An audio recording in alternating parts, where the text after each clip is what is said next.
like a family. Coach Majors told us the wind blows hard at the top of the flagpole, so we'll keep that in thought and just try to play hard and stay hungry. Tonight, the surprising 7th-ranked Tennessee Volunteers enter one of the country's toughest arenas, Tiger Stadium in Baton Rouge, Louisiana. This was the scene just 1 week ago tonight as veteran coach Johnny Majors returned to coaching in Knoxville. After 5-way heart surgery, 33 days later, he resumes his position on the sidelines again. I don't have any butterflies at all from the standpoint of being on the field for the first time this year with our football team. I'll have plenty of butterflies and some anxiety and some and enthusiasm and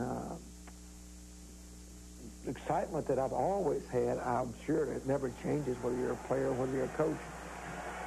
And tonight he brings the 7th-ranked Volunteers into Baton Rouge to take on the LSU Tigers. Hi, everybody. I'm Ron Franklin. Welcome once again to CFA Primetime here on ESPN. You know, if you gave this one a headline tonight, it probably would read something like the wondrous Big Orange of Volunteer Land. They're 4-0. This was a year they're supposed to be rebuilding. It hasn't been that way at all.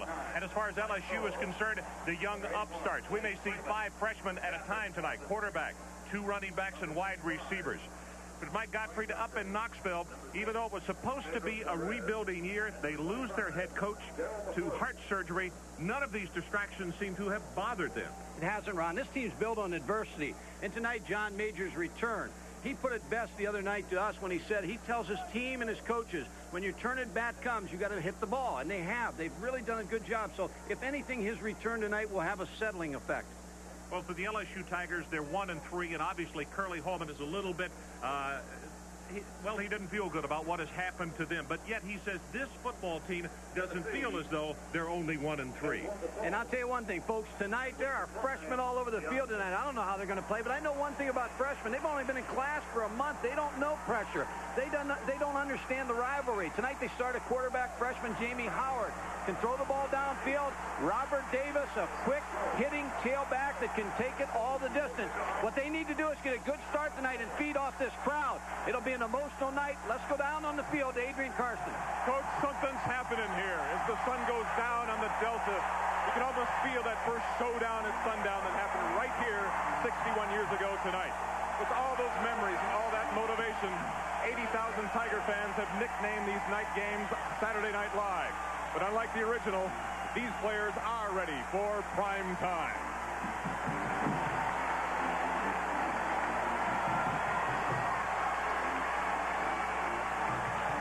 We'll be back with the opening kickoff after this. Tiger Stadium, great evening tonight. 20% chance of rain, but the clouds have now gone higher, and it's very comfortable. These are the SEC standings looking at the Eastern Division. Tennessee on top, 2-0 in the conference and 4-0 overall. Then comes Georgia, then Kentucky, Vanderbilt, Florida, the surpriser there, Mike, at 1-2, and South Carolina at 0-4. Over in the West, it's Alabama, then Auburn, Mississippi State, and LSU with 1 loss apiece.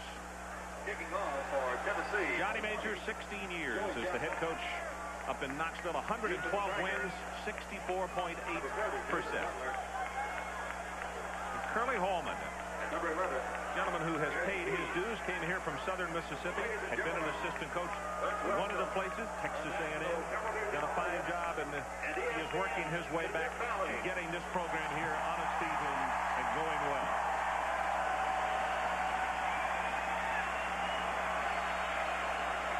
Joey Chapman to kick it off. Butler and Pegues in a dual safety. He's going to bring it out. Pegues stopped as he crosses the 15-yard line. Ball comes loose. It will stay with LSU. Here are the Energizer starting lineups for the LSU Tigers. They call him the freshman sensation. Actually, there are a couple of them. Jamie Howard, a very strong arm, and you'll see tonight he can air it out. Wesley Jacobs, the leading receiver as far as the Tigers are concerned. And what is a veteran offensive line, Darren Landry, the best of those offensive linemen.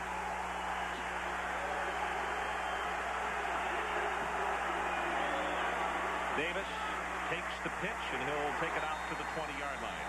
as we meet the starters on defense for the Tennessee Volunteers tonight. They run a 4-3. Watch number 58.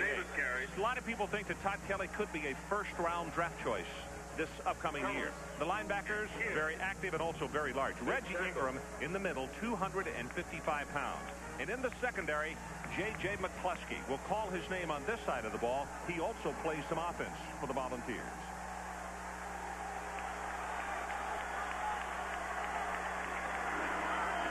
Davis again as they keep it on the ground. This time only one, and it's going to be third down and about 4. Ron, it's important for LSU with all the freshmen. You see Jamie Howard, number 4, true freshman quarterback. It's important for them to get off to a good start. Keep this crowd in a positive frame of mind, feed off of it, and then have some success early so that they can continue this fight against Tennessee 4 quarters. Please report to campus police. Third down, and they need to make the 27-yard line.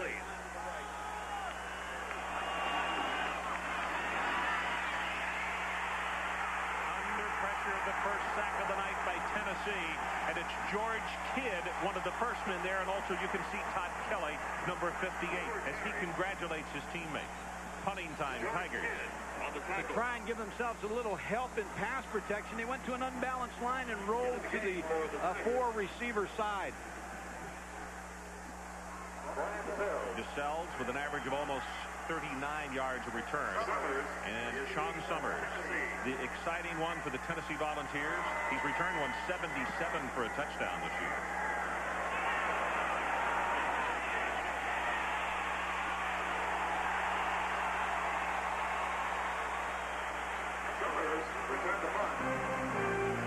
Here are the starters for the Volunteers on offense. Keith Schuler, the second-year man out of Bryson City, North Carolina. He throws well. He also runs well. The wide receivers, well, Corey Fleming is the leader, but that's a very good group. They're young. And up front, the offensive linemen, the 2 guards are freshmen, but Mike Stoll is the best of the group at left tackle.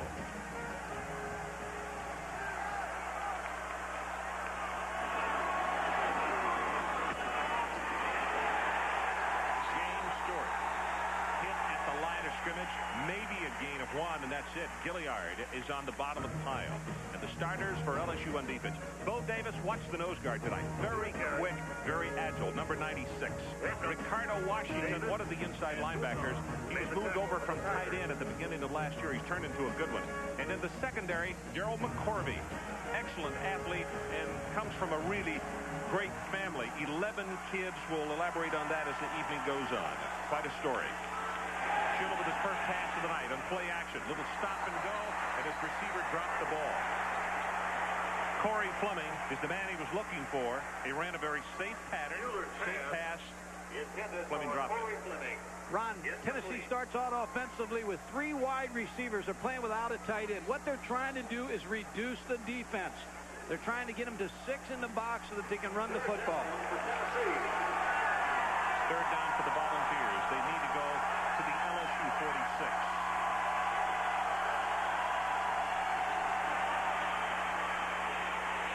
Schuler will be dropped behind the line of scrimmage. Lavelle Roll-Swan, the junior from Shreveport, who makes things happen defensively, gets him.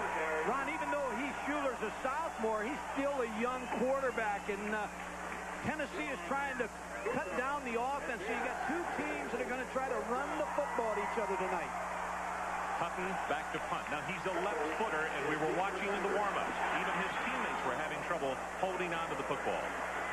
Kick to Buckles. Fair catch is called for, and he makes it at the 7. So we'll take a break. 11:46. Lee Majors, now the head coach in his 16th year. Different hairdo these days, so I like this flat top. Look comfortable. I guess we all wore them then. Straight ahead with the fullback this time. Odell Beckham, who's a senior out of Marshall, Texas, on the carry, and he will bring it out across the 10. LSU showing a different formation to Tennessee. You see only 2 offensive linemen to the right of the quarterback. Then you got 3 linemen here, 2 receivers. So they're in an unbalanced set and trying to get Tennessee out of whack a little bit to move on defense.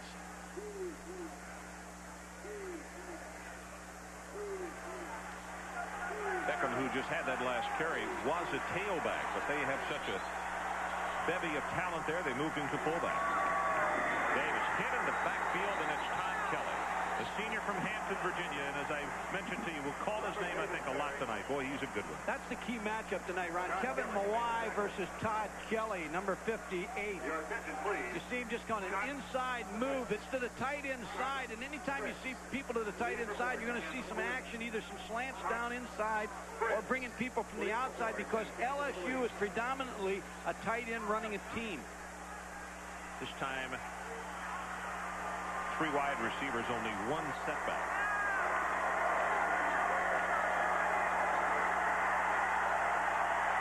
And now timeout called by Jamie Howard.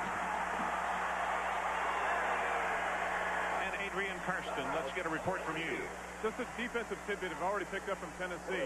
Just before they had to call that timeout because of the crowd noise, whenever you see LSU into a 1-back or a no-back set, Tennessee is going to be coming. I mean, they're really going to be blitzing, and I think Coach probably to take away that passing game and force them to run. That seems to be, Adrian, something that as we go around to teams around the country, you see Larry Marmey.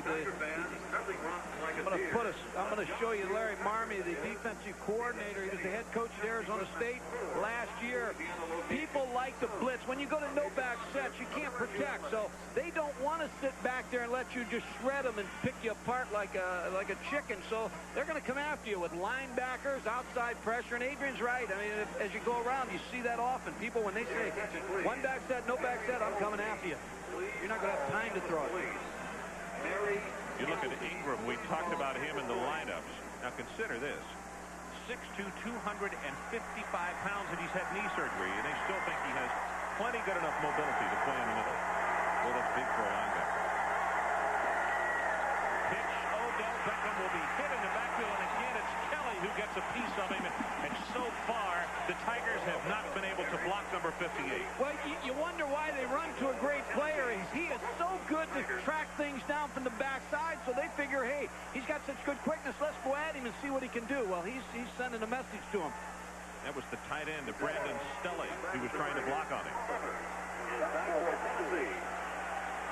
DeSalles to punt, second time looking at Summers as a single back for Tennessee.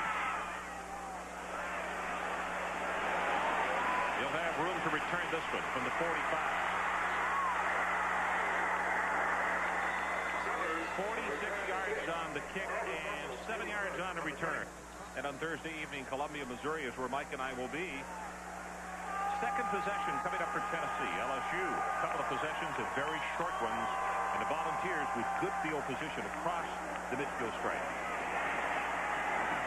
James Stewart, who's only a sophomore out of Morristown, gets the carry. It's a gain of close to 5. Nate Miller defensively.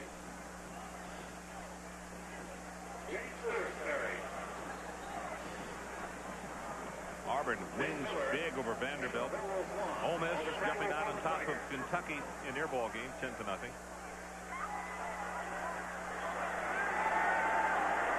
Auburn's been kind of a Jekyll and Hyde team, haven't they, Mike?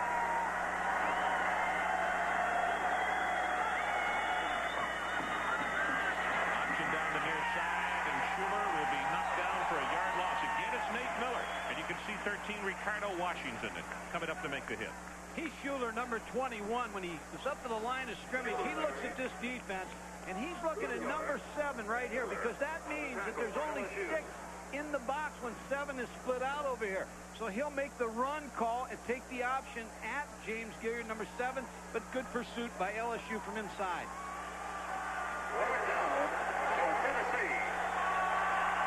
down Volunteers. They need the 36 of LSU.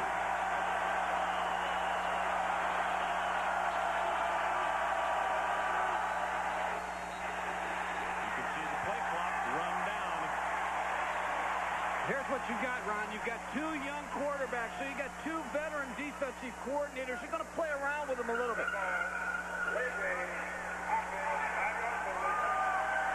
You were watching as LSU was moving around on defense, and Schuler moved his tight end back inside to give him protection, but it took too long, and they got the 25-second delay call. To Campus Police. Johnny Majors pacing the sidelines. Good to see him back there. It's great to see him back. Phil Fulmer did an absolutely marvelous job in his stead, which we'll talk about also as the evening goes on. Blitz up the middle, and they hit him right there. Fleming going to be stopped at the 25-yard line by Carlton Buckles. I don't know if it was an audible, Mike, but it sure was a good read. Ron, you're exactly right. It's a hot read. Now watch the linebackers. We talked about this. No backs. Adrian Carson just talked about this on a blitz and no back set. You see the backers coming. There's a quick throw to number 12, Corey Fleming, but the mistake was made by the defensive back. He was too far off of Corey Fleming in man coverage. Yeah, Ivory Hilliard was on his knees too far away. Too far back. He really got faked out of the play.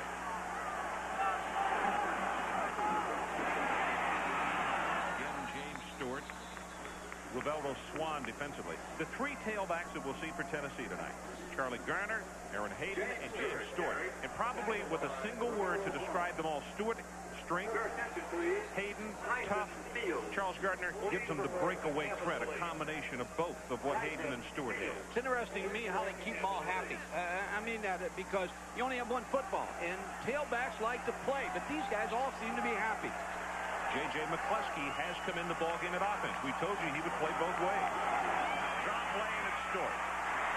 Good open field tackle, Daryl McCorvey, and he was not about to be faked out. Tennessee has had excellent field position in these two drives. The LSU defense had their back to the wall in both these two drives. Need to try to keep them out of this end zone. I talked about McCorvey, one of 11 brothers and sisters. 8 have earned college degrees. The other 3 are currently enrolled in college. He has a brother who plays in the secondary down at Florida State. It's quite a story. Shooter rolls the pocket, drills the pass. What a great one-handed catch by Craig Faulkner, and he will be stopped at the 6, let's call it the 14-yard line. Now they're going to mark it. Wow. Well, the fans are booing the spot here, but I'll tell you, you're not going to see many better catches than Craig Faulkner makes. Heath Schuler's going to roll to the right because they felt like no backs didn't get a blitz, so they roll him to keep him away from it. Watch this catch, though. It's really a good control of the ball. I thought they outlawed Stickham. Boy, he really grabbed that thing with only one hand. Gardner comes in at tailback, number 30. And immediately gets the call. Bo Davis, the nose guard, holding on. Well, what kind of success has the Big Orange had? What they call the orange zone. 18 possessions, 14 touchdowns, Mike, at 4 field goals. That's an awfully high percentage. Well, they're inside it again because they say it's the 20 in for them where they have the most success. Phil Fulmer, the offensive coordinator, was the interim head coach, calls the plays for Tennessee. Phil, until this year, until he was named as the interim head coach, was always upstairs, but now they got him down on the field. Play action over the middle, has his man there. Fleming can't hold on. Maybe just a little high, but he had his hands on it. You can see Hilliard had the cover. Heath Schuler has a strong arm. I mean, when you look at him, you look at a quarterback with a 21 number. He had that in high school, and they promised him that number if he'd go to Tennessee. See the throw, and you're going to watch his reaction. He thinks he's got the score, knows he's a little bit too high. Coaches just say he's one great competitor. This is the 9th play of the drive. It is 3rd down, and Tennessee needs to move the ball to the LSU 5. Pressure from the outside. Gunning back to hurry. He will not get it away. That's McCorvey. Darrell is there to get it. A veteran quarterback, and Heath Schuler will eventually see this. When you have man coverage and LSU just tips off the man coverage, you're going to see the blitz from the left side of your screen. He just doesn't have time to react. Darrell McCorvey, number 25, makes the tackle. Watch the pressure from the backside. He just never had a shot. He had to do the same thing he did the last time on the 3-step drop to throw the football. Just took a little too much time. John Bexford with an attempt of 37 yards. We saw him in his first college outing. We had that game against Auburn last year up in Knoxville. Plenty of leg on this one, and he splits him. So with 4:32 left to play in this opening quarter, it is the Volunteers who go on the board. John Bexford, good from 37. 3-0. Tennessee goes on top. 4:32 left in this opening quarter. And here's a look at the scoring drive. 10 plays, 27 yards, and 5:12 elapsed on the clock. A 37-yard field goal. Chapman's kick, and they're going to bring it out. Well, he said Piggies stopped at the goal line, and now he's going to try to bring it out. Wow, that is horrible communications. Going to be stopped just across the 10-yard line. Well, be sure to be with us next Saturday evening at 7:30 Eastern Time. Rick Meyer and the Notre Dame Fighting Irish travel to the Iron City to take on the Pittsburgh Panthers and quarterback Alex Van Pelt. A great quarterback matchup next Saturday night right here on ESPN. Ron, this game's in its infant stages, but LSU has to get something going on offense. They've had 2 series where they've just been really, they haven't challenged Tennessee. What you're saying in a nice way is 3 downs and out on both of them, right? Jamie Howard. See that good arm. Wesley Jacob on receiving end, and he will be close to the first down. It's Tracy Smith who knocks him out of bounds. Even though you're backed up and you don't want a big mistake down here out of the freshman quarterback, you have to show him confidence and you have to take some chances and open the passing game up, which will then eventually open up your run game. Your run game's going to win the game for you, but your passing game has to open it up against this Tennessee defense. Davis and Beckham, you can see 33 and number 5. Robert, a true freshman out of Birmingham. He gets the pitch. He will have the initial first down of the night for the LSU Tigers. J.J. Surface, who is the only returning starter on the Tennessee defense, makes the stop. Kevin Mawai, number 52. You're going to see him at the left tackle spot, left guard spot. Then watch Todd Kelly come off the block of Mawai and almost get him in the backfield. Just got a hand on him and caused him some problems. That was Mark King, number 62, blocking on Todd Kelly. The initial first down for LSU. Straight ahead, Odell Beckham being hit again by Surlis. J.J. a senior from Mount Pleasant, Pennsylvania. John Joseph is what J.J. stands for. As I said, the only gentleman who returns as a starter. I recruited him in Pittsburgh. His father played at Tennessee, and Johnny Majors, good friend of his father's, and he always wanted to play at Tennessee. Gentleman who also played there and was a 2-time All-American, Johnny Majors, runner-up in the battle scene for the Heisman Trophy his senior year. Quick pass, he's caught, and now here comes a flag. And Mike, it looks as though that yardage is going to be erased because from where it has been thrown, the flag that is, it normally is offensive holding. Todd Kelly again putting a lot of pressure on Howard. Todd Kelly on passing down. Just talking to him the other day, I said, what do you think about in pass situations? And he said, I can't hear anything. Just tune everything out. And I see a red line between me and that quarterback, and I'm going after it.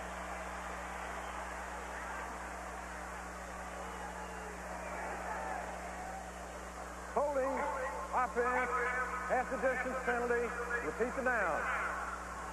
If you can't control Todd Kelly with a one-on-one block, see number 58 just come off the mark and beat the block of the tackle and cause the hold. Marcus Price holding him, number 79. You have to put a tight end over there to help you with him. You just, if you can't handle him one-on-one, you need help. Put the tight end over there and leave him in the block. And then Tennessee has won that battle because you're having to take a man that you would have utilized elsewhere. As right? a pass receiver. Big hole for Beckham, and he will come out to the 15-yard line. Mike, I want to show you something about this field that I don't know if people notice it when they come into the stadium. Most people put their yard lines 10, 20, 30, 40, 50, 10-yard increments. At LSU, here at Baton Rouge, they have always done 5-yard increments as well. So it's 5, 10, 15, 20. Seems like a natural sequence, but other stadiums don't do that anymore. I wonder if they have a paint factory here or something. They just got an abundance of paint or what? I don't know.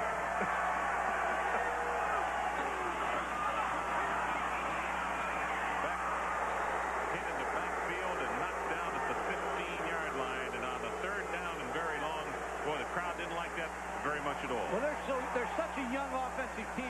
They can't overcome the holding penalty. They can't afford mistakes, penalties, turnovers. They have to get in sync and try to put some pressure on the Tennessee defense. Todd Kelly, another very good sequence for him as DeSales comes on to punt. John Summers, you can see, his longest 77 yards this year. Not going to be able to return this one. Good hanging spiral, and he'll make the fair catch at the 48. 36 yards on the punt. ESPN's coverage of Thursday night CFA continues this week. First, it's the weekend kickoff show at 7:45 Eastern. Then from Columbia, Missouri, Cordell Stewart and the surprising number 10th ranked Colorado Buffaloes take on the Missouri Tigers. Big 8 action this Thursday on ESPN. And Mike and I are looking forward to being in Columbia, Missouri. Jamie Howard with the phones on, talking upstairs to the coaches.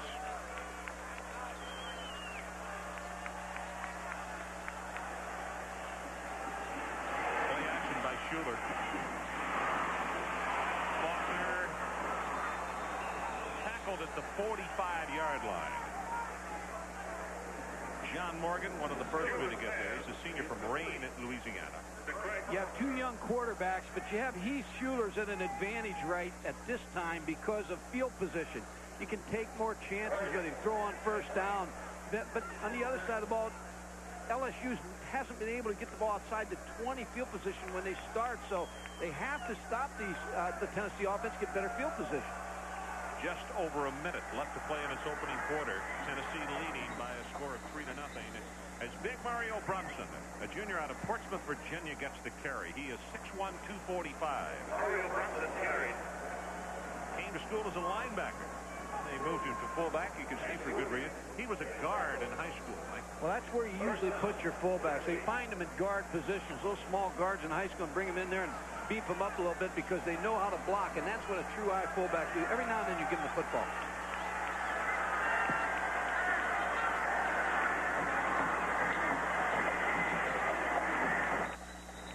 Stewart tackled by Anthony Williams, and he's going to be at around the 36-yard line. One of the matchups you watch tonight is the center, Brian Spivey, against Bo Davis, number 96, in the nose guard. Bo Davis played at 300-plus pounds last year. Boy, he's down to 273. That is tough, particularly on a big guy who's accustomed to sitting at the table and really enjoying it for a long time. Straight ahead with the carry, close to the first down as Morgan will take the feet out from under Brunson. Let's see, from where the linesman has spotted it, they're going to be about a half-yard shy, so it'll be 3rd down, Tennessee. And we'll talk about it in just a moment, as that is the end of the opening quarter. Tennessee 3, LSU nothing. Got a couple of offensive linemen for the Tigers talking over on the sideline. They are down 3-0, as we have just played what looks as though, Mike, about a 30-minute opening quarter with all the running plays. Tennessee on 3rd down, and they hurdle. And that is James Stewart over the top, and he will have the volunteer first down. Hilliard took his feet out from under him on the way down. Good penetration by LSU, but James Stewart starts back behind the line of scrimmage about 2 yards. Airborne picks up the first down. You'd like to practice that on a track where you get the old mats with pole vault and just let them keep hurdling over. That's how you practice that. But when you get in the game, you always tell them they're going to land on somebody, and they say, yeah, right. 53 yards, Tennessee opening quarter. 19 rushing, 3 of 5 passing for 34 yards for Schuler. Counterplay. Stewart going to be stopped. Maybe a gain of 1 on the play. LSU 11 yards rushing, 1 for 1 passing for 9 for a total of 20 first quarter yards. Your attention, please. Talk about Heath Schuler. Larry Lacewell, the former defensive coordinator, now with the Dallas Cowboys, told me the other day at the Mississippi State game that the good Lord puts people on this earth to win football games every now and then, and that's what he says about Heath Schuler. He's just a winner, just a competitor and a winner.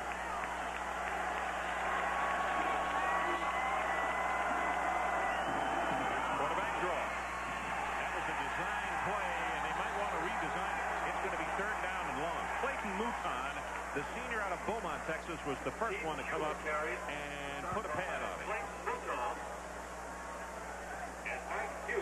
Heath Schuler gives you the extra dimension to Tennessee of running and passing. His favorite receivers are Corey Fleming, number 12, and Craig Faulkner, number 4. They like the in routes. 6 defensive backs, LSU on this third down. And to pick up the first down, Tennessee needs to move to the 18-yard line.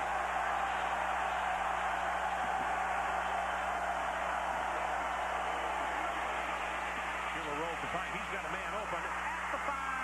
Touchdown, Tennessee. That's Kendrick Jones. Schuler's pass is complete to number 27, Kendrick Jones, for the touchdown.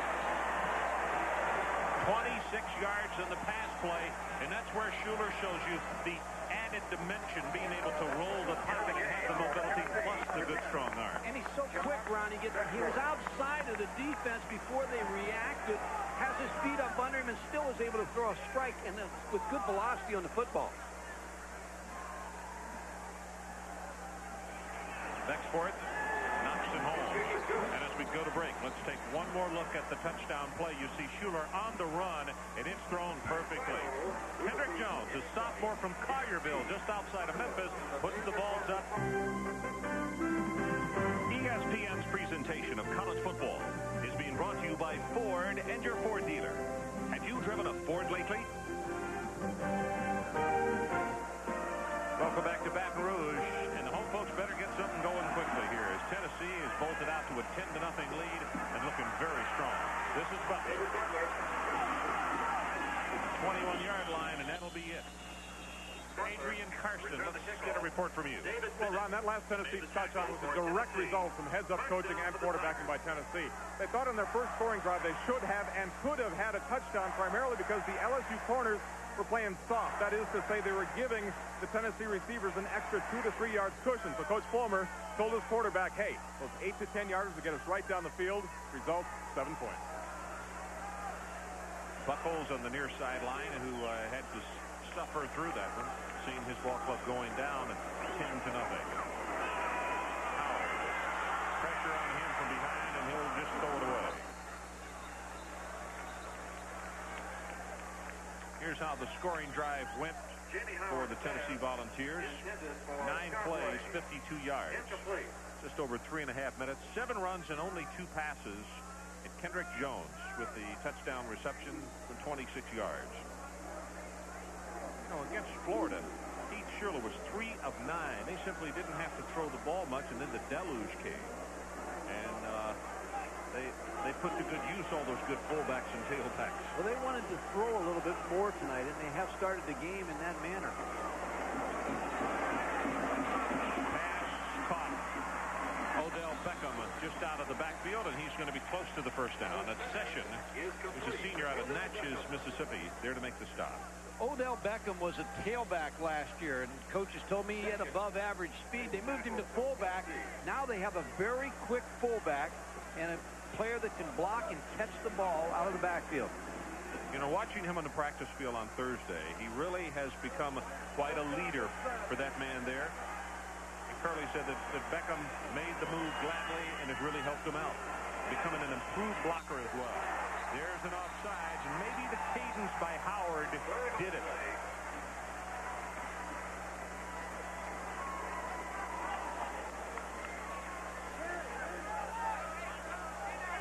Good ball foul. Defense made contact. 5-yard penalty. First down. See Shane Bonham, number 92, go off the field. He was brought in just specifically in a short yardage situation. They have 5 defensive linemen for the first time in the game. A little over anxious on his first play, jumped off sides. You see Frank Godfrey went ahead and snapped the football. With the contact being made, he actually didn't even have to do that. LSU with a new set of downs, and they set a screen. This is David Butler, and he's got running room. Runs into his own blocker and will step out of bounds at the 46-yard line. Now you've got your freshman quarterback settled down. Good play call by George Hafter, the offensive coordinator. He's giving him some real safe passes right now. The little option pass, and then he came right back to the screen. You see Jamie Howard just set up, throw the screen. David Butler now gets set up, and one of the problems of the screen, sometimes your offensive linemen get lost, and you mentioned it, Ron. He ran into one of his linemen, just set the play. And Landry turned around and said, I'm trying to help you. Don't run into me. Well, this running play by Butler will be snuffed out at the line of scrimmage as Tullis is there, one of the first men, and also James Wilson. We talked about Darren Landry, number 76. He's the one that couldn't find anybody to block. He's 6'2", 270, not used to running out in the open field looking for somebody to block. 5 defensive backs coming in the ball game, and Reggie Ingram, who is the oversized middle linebacker, is normally the one who goes to the sideline as Bennett will come in, number 26.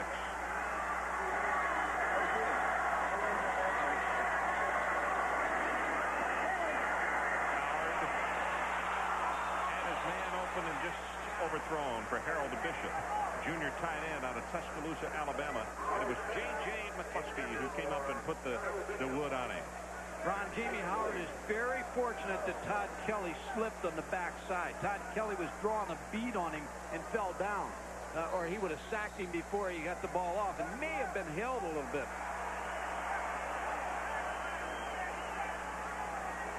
Todd Kelly, number 58, coming off the block of Kevin Mawai, and you see him go down. He has Kevin Mawai beat.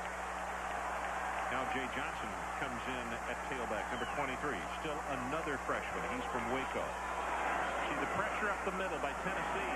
Hot route is there. Bishop couldn't get to the football. That was a good job defensively, and it was David Bennett, the nickel back, who just cut off the lane. Well, good call by Larry Marmey, defensive coordinator. He's going to really work on Jamie Howard. You see Larry Marmey again in the press box. He's going to give him a lot of different looks. He knows last year he was in high school, and he's only playing in this ball game. It's a young season, so he wants to make sure he sees a lot of different coverage and blitzes. It was Jesse Daigle, number 2, who also was a quarterback. He's a junior, talking to Jamie Howard. Summer's going to let this one go and hope that it will take a Tennessee bounce, and it does, into the end zone. So let's take a break. 11-17 until halftime. Tennessee 10-0. And Mike, you think that Johnny Majors is back to his old antics on the sideline? Take a look at this just from a moment ago. I see Johnny very active. If his cardiologist is watching, he just fell off his chair back in Knoxville, Tennessee. He's going to get on the phone here and tell him to settle down a little bit. Well, what he was doing, he was counting, and John counted 12 players on the field, and he did not want an illegal participation penalty. And get to lose 15 yards.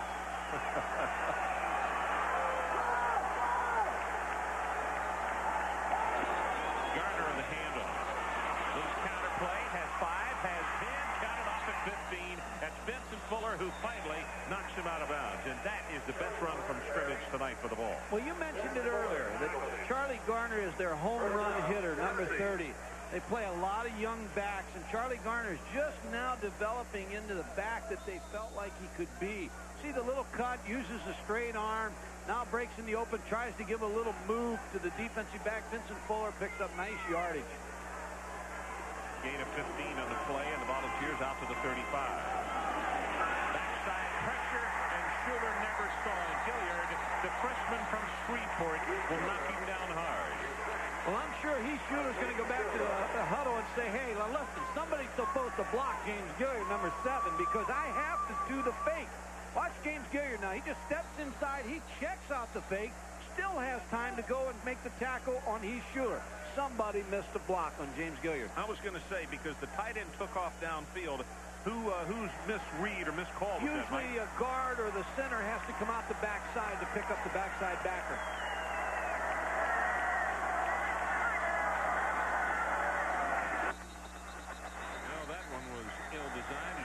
Movement ahead of time, and all of a sudden, following a 15-yard run, Tennessee loses 7 on the sack, and now they're going to lose 5 more on the procedure. Funny, the other day, Ron, we were talking to John Majors, and he said, you know, I was on the Dead field. ball foul, false start, on the offense, 5-yard penalty, second down. He said he was on the field, and he had 1 more minute left in the 20-hour. We kind of poking fun at that, but he said he told his team, he said, look, what a beautiful day it is. Aren't we all fortunate to be alive? And he said he waited a couple of seconds. He said, especially me. Great sense of humor and a great person. Yeah, I guess he has had to have a great sense of humor for what he has been through. This is Charlie Garner. Not much running room at the line of scrimmage. You see 48, Anthony Williams. He's a senior from Monroe. Stepping up big. 10-0. Tennessee leads it as we go under 10 minutes to play until halftime. LSU's now trying to get some movement with their defensive line. You see them all with square shoulders to the line of scrimmage, all moving down the line of scrimmage. Anthony Williams, number 48, makes the play. Mike Bugard, the defensive coordinator, played at Florida State. He's out of Youngstown, Ohio. Really animated on the sideline. Players love it. He's animated at practice, too. He's fun to watch. He gets totally involved. Schuler to throw on third and very long. Gets the screen off. They throw it back into the boundary, and they will have about 12, maybe 14 of those yards back. It's Mose Phillips, and he's tackled by Anthony Williams. So it's a good stop for the LSU defense, but for Tennessee, at least they moved it up so they stand to put the Tigers back with not so good field position again.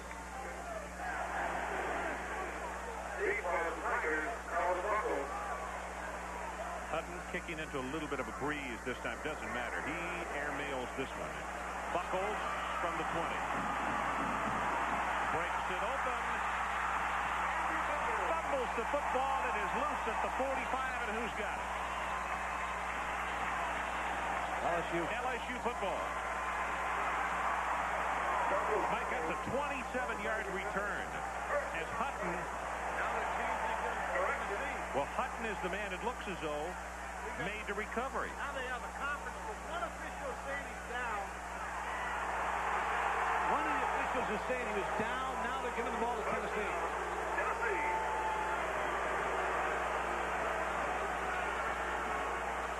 We will check officially whether it was McCluskey who made the recovery or whether it was Hutton who just punted the football. Let's take another look. This is a good return until the very end.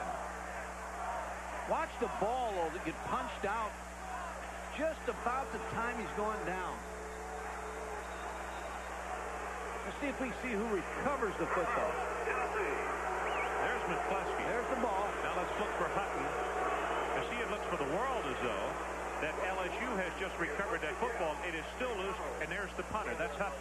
It looked like Gabe Northern had it, number 88, but you know, when you get in the bottom of the pile, there's a lot of pulling for the football. It looks like Tennessee pulled it away.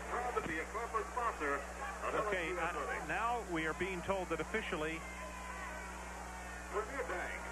Major corporate sponsor of LSU Athletics offers Premier Partners and exclusive. I believe Gallion. Let's look and see if it's not 93 Scott Gallion rather than 43. Hard to tell in the melee. Premier Bank. Every day, excellent. Well, that hurts because they would have had great field position. You see him pulling under the pile. There's the ball. Looks like LSU has it. Then it pops out. Tennessee does have the football. Now, Ron, here's a point where you like when you get a turnover like that, you get the LSU team a little bit down.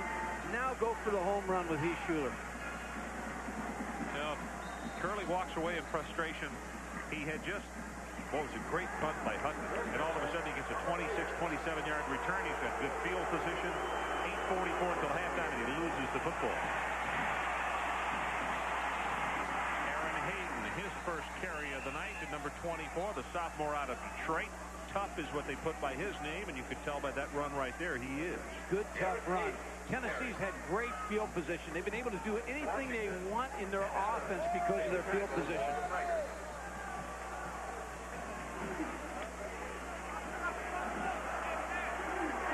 10-0.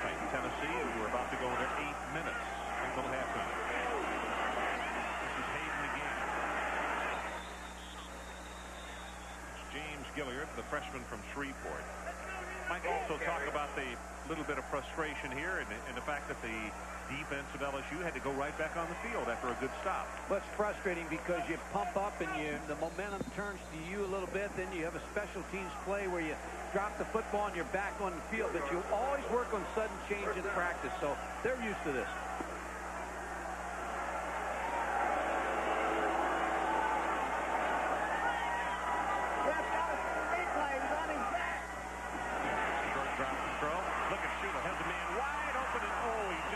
Throws him, and that's Dutton, number 8. Heath Schuler was checking off to the quick game. He wanted the little 5-yard hitch pass. see the cushion out there. He sees the hits, but he didn't see the corner. All of a sudden, Fuller breaks up. Now he tries to throw the ball for the touchdown to Cliff Dutton. Heath knows he made a little mistake there.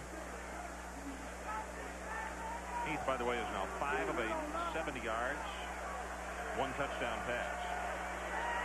Good look at Philip Fulmer across the way as he faces, sending in the play. Backside pressure again. Gets this one away. He's got a man open. Hit and incomplete. Faulkner couldn't hold on. That was Buckles who was playing defense. Carlton Buckles was beat. Heath Schuler just didn't get enough air under the football, but Carlton Buckles played it and was able to knock it away and deflect the football. Reverse angle. Heath Schuler has a one-on-one situation out here. First of all, he runs into his back, and that's probably the reason he didn't get a lot on the football. Watch Carlton Buckles just get his hands up, deflected from Craig Faulkner, number 4. Boy, if LSU ever needed a stop, they need one now. Third down, and the line to make is just inside the 23.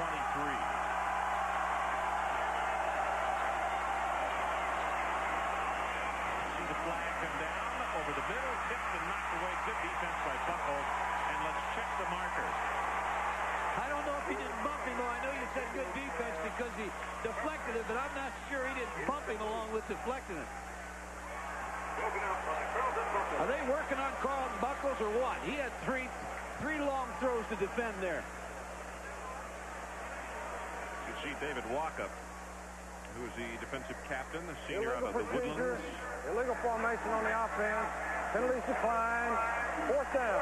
6 men on the line of scrimmage is the call. Walkup, a senior out of the Woodlands, Texas. Sometimes when you put a lot of wide receivers in the ball game, you only get 5 or 6 people on the line of scrimmage. You see the 5 linemen, wide receiver over here. And that's what the penalty is called for. Tennessee with a lot of confidence in their offense. Now Heath Schuler backs up to punt the football. Let's hooch punt. And that's what he's going to do. And this young man shows right here he can do a little bit of everything. Hooch kick and at the 1-yard line, and that's where the balls will touch it dead. Corey Fleming touches it down. So let's take a break. 7:19 until halftime. So there you see our score with 7:19 remaining in the second quarter. Field position, Mike, has been horrible for the LSU Tigers. They're only 11-yard line. Right now, they scrimmage to the 1. Tennessee at their own 40.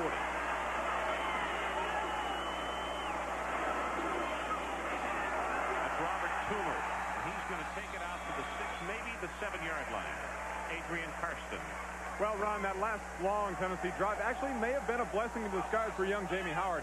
Put the headsets on, was on conference call with his coaches upstairs, and they told him, Jamie, don't let Kelly and company get to you. Take the time to look beyond your primary receiver. That's what he's got to do to make a few more connections. That's easy for them to say, don't let Kelly to get to you. They need to block him. It would get a body on him, I'm sure, was the freshman's retort. Player is shaken up for Tennessee at the 3-yard line. See in a graphic a moment ago that Colorado Idol, they will not be on Thursday night because we will be with them in Columbia, Missouri. That's George Kidd, a freshman from Milan, Tennessee, who is shaken up. And he's a youngster that moved over from running back to linebacker because they had a surplus of running backs and they needed some linebackers. Tennessee does a nice job of finding position for the players. I think LSU has to play action pass in one of the next few downs. They can't. I don't think they can run the football out of there against Tennessee. Tennessee with 5 down linemen to put pressure on in this second down situation. This is Toomer again. Reggie Ingram steps up from the middle linebacking spot. He's going to be close to the first down. Ingram made the tackle. Robert Toomer is a freshman out of Sylvester, Georgia. And truth be known, they line him up at fullback. And Curly Holmes says, you know, what I really would like to do is that he's really a tailback. He is big for a tailback, but I'd love to run him 30 or 35 times a game because that's the kind of life he had in high school. He carried over, look at this, 7,868 yards in high school. Well, you see, he broke Herschel Walker's record. Yeah. That's pretty good company. But if he's going to play him at tailback, he's going to have another 11-game schedule and another team because he's already got 4 freshmen playing back there. Where do you put him? What's Johnny doing with an official over there? Johnny's working the sidelines right now. Trying to get the next call, whatever it is. If he wants it. You can see with the graphic, the Tigers 0 for 4 on third down conversions. They need this one badly. This is Toomer again. Good collision at the line of scrimmage with Ingram, but he'll have it.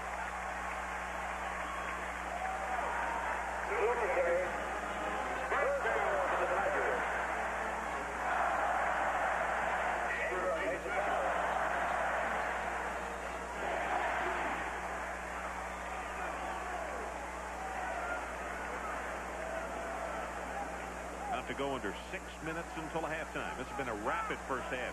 We have been playing barely an hour. A lot of running, not a lot of passing. She'll pull the guard, and he still is in trouble and will be sacked inside the 5. And guess who? Mr. Kelly. Tried to come out with a naked play on with the ball on the 14-yard line. Tried to fake the toss.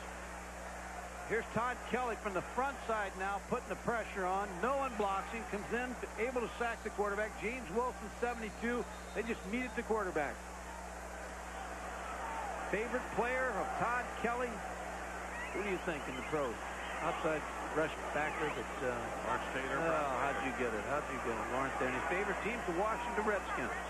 He'll probably be playing for him for a long time.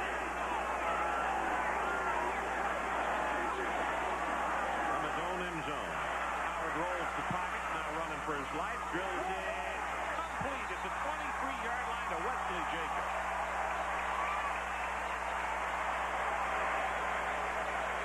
The athletic ability of Jamie Howard came into play on the pass to Wesley Jacobs. Sprint out to the right, is able to get outside now, eyes his target up, throws the football. Good pass, and he's a baseball pitcher that's already signed with the Atlanta Braves. But I've always believed quarterbacks and baseball pitchers have a lot in common because you're always working for control, you're always throwing to targets, and it doesn't surprise me that when you're a baseball pitcher and quarterback that it all works together. And of course, Granger at Texas A&M has made a good job of doing the transition. This young man has already signed his professional contract, so he can play professional baseball in the summertime and still be eligible for college football, which he is doing right now. I'll tell you a bonus of about $450,000. So I think he'd probably be the guy that you'd want to chum around with if you're on the football team, right? Yes, and I stopped by the baseball park on Thursday to visit with the skipper, and he said, you know, yeah, I'd like to have him out there because he throws about 93, 94 miles an hour. But since he has put his name on the dotted line, that just won't be able to happen for him anyway. Well, if that offensive line will protect him and they win this ball game, he's allowed to take a little of that $450,000, take him out and buy him a pizza tonight. Butler and Toomer, the setbacks, and third and short.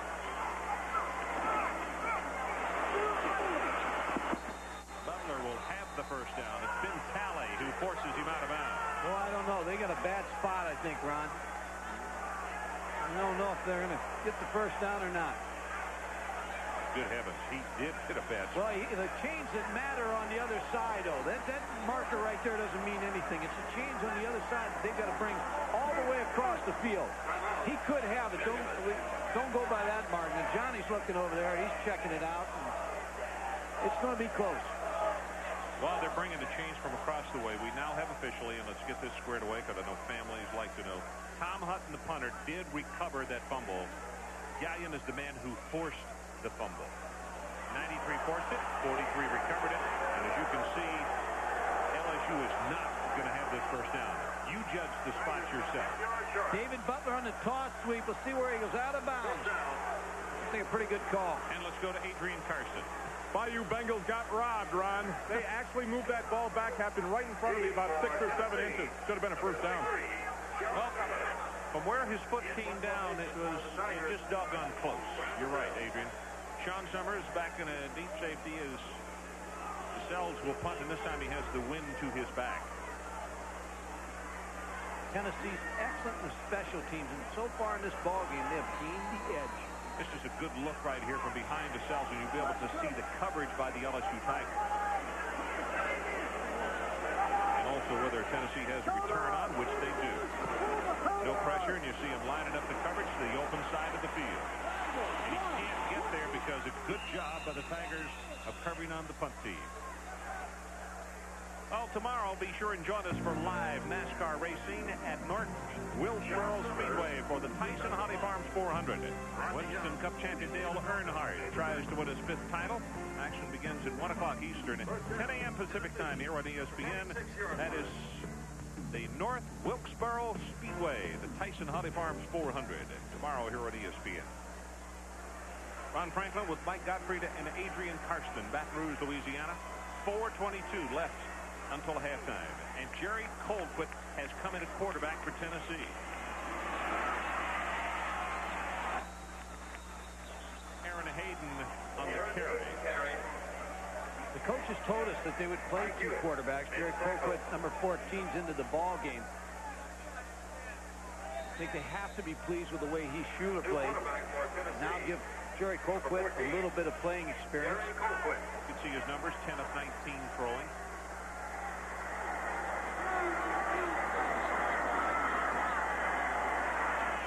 Drills the pass is complete at the 35 to Corey Fleming. Still on his feet down to the LSU 30-yard line. Hilliard on the stop. Good for 20. Jerry Colquitt gets a little bit on his football, too, that he's throwing here. Watch the delivery as he steps to the pocket, steps to the target. Corey Fleming on an in route, little curl, and Tennessee's knocking on the door again. Political science major. Hayden is the lone setback. He swings in the flat, not sure they throw to, and he drops it. Corby, I'm sure, is whispering to him, you didn't want to catch that anyway. 2 good-looking quarterbacks, Ron. He's Schuler, who is 6'3", 208-pound sophomore, and then you come in with a 6'4", 190 sophomore Jerry Colquitt. And that's how you develop quarterbacks. You have to get them in the football game. And there's times in the game where you insert him. I think this is a great move by Phil Fulmer. I think you take it and bring your quarterback in. He gets live playing experience, and you never know when you're going to need him. You know, Washington does it, and they have great success with it.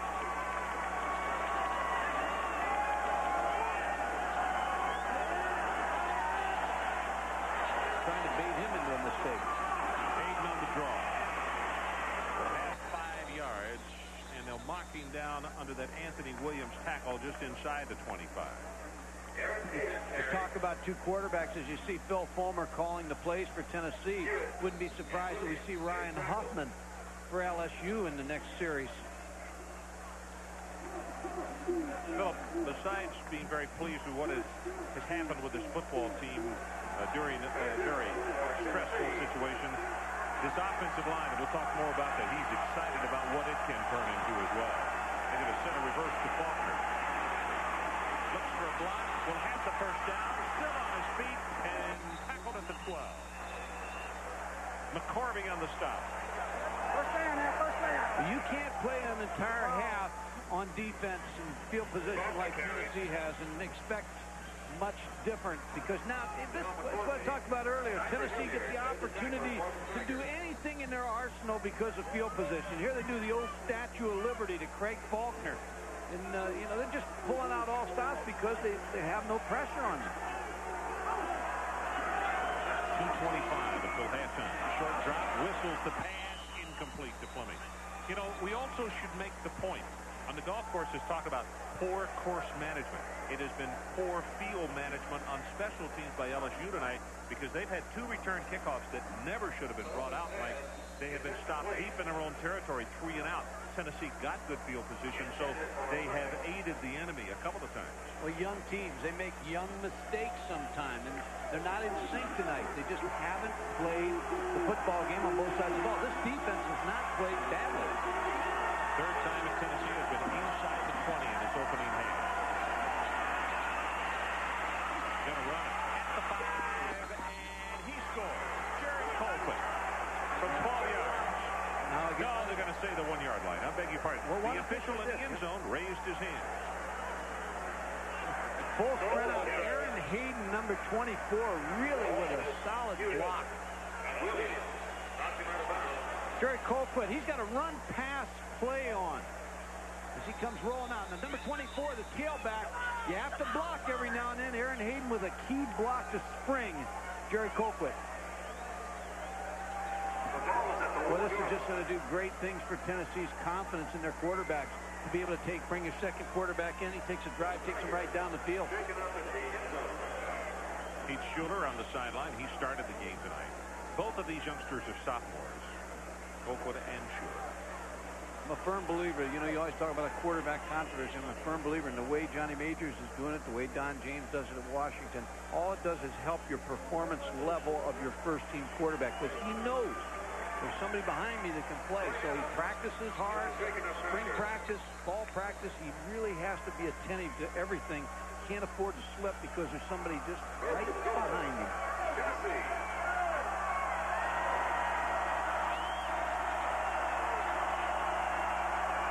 See if they give it to Stewart. They do. He hurdles, and he's not going to have it.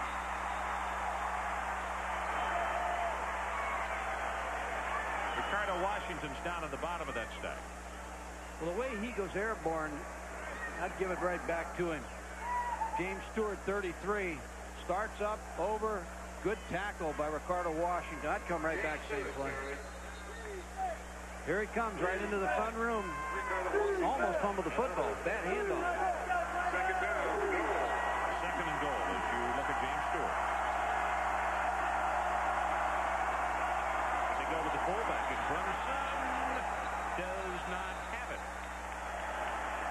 It'll be third down.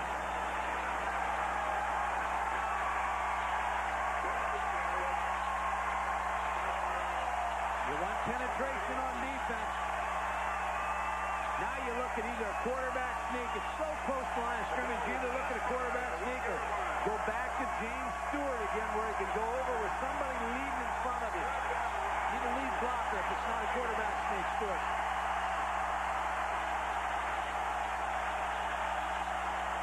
Stewart, and this time he scores.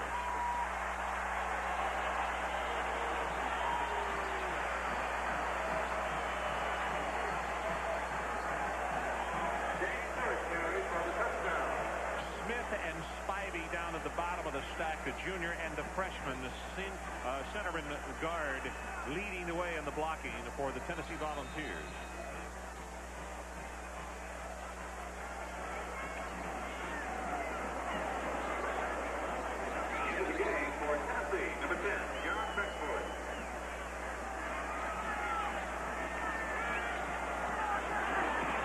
Becksford knocks it home, and one more look at the touchdown. James Stewart, 2 yards behind the line of scrimmage, airborne for the touchdown.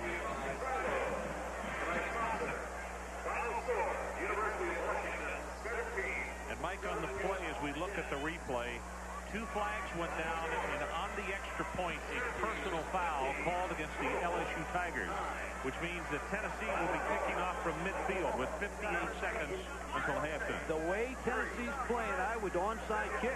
And you're ahead 17-0.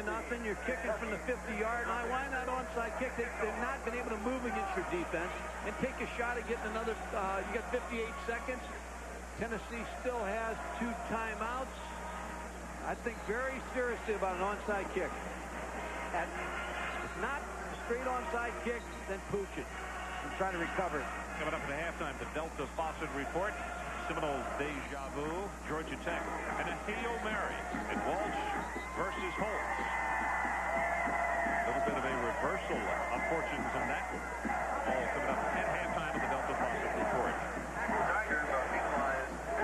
Who said those commentators can't coach? I think it's easy to coach up here. Oh. Bill Walsh was able to go down and do a great job today on the field against Notre Dame. And it didn't look like that was going to happen in the first half, did it? And he beat a good football team and a good coach. And Bobby Bowden, again, is asking why. Safety, one of the strangest plays I have ever seen in a football game. As far as non-thinking, they just kick it away.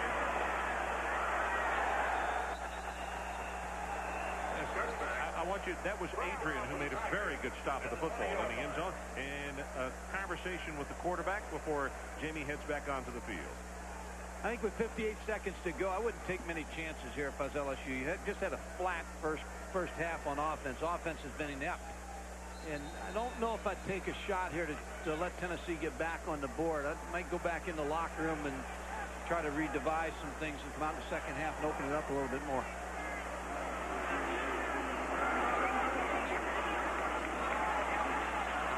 Going to go long.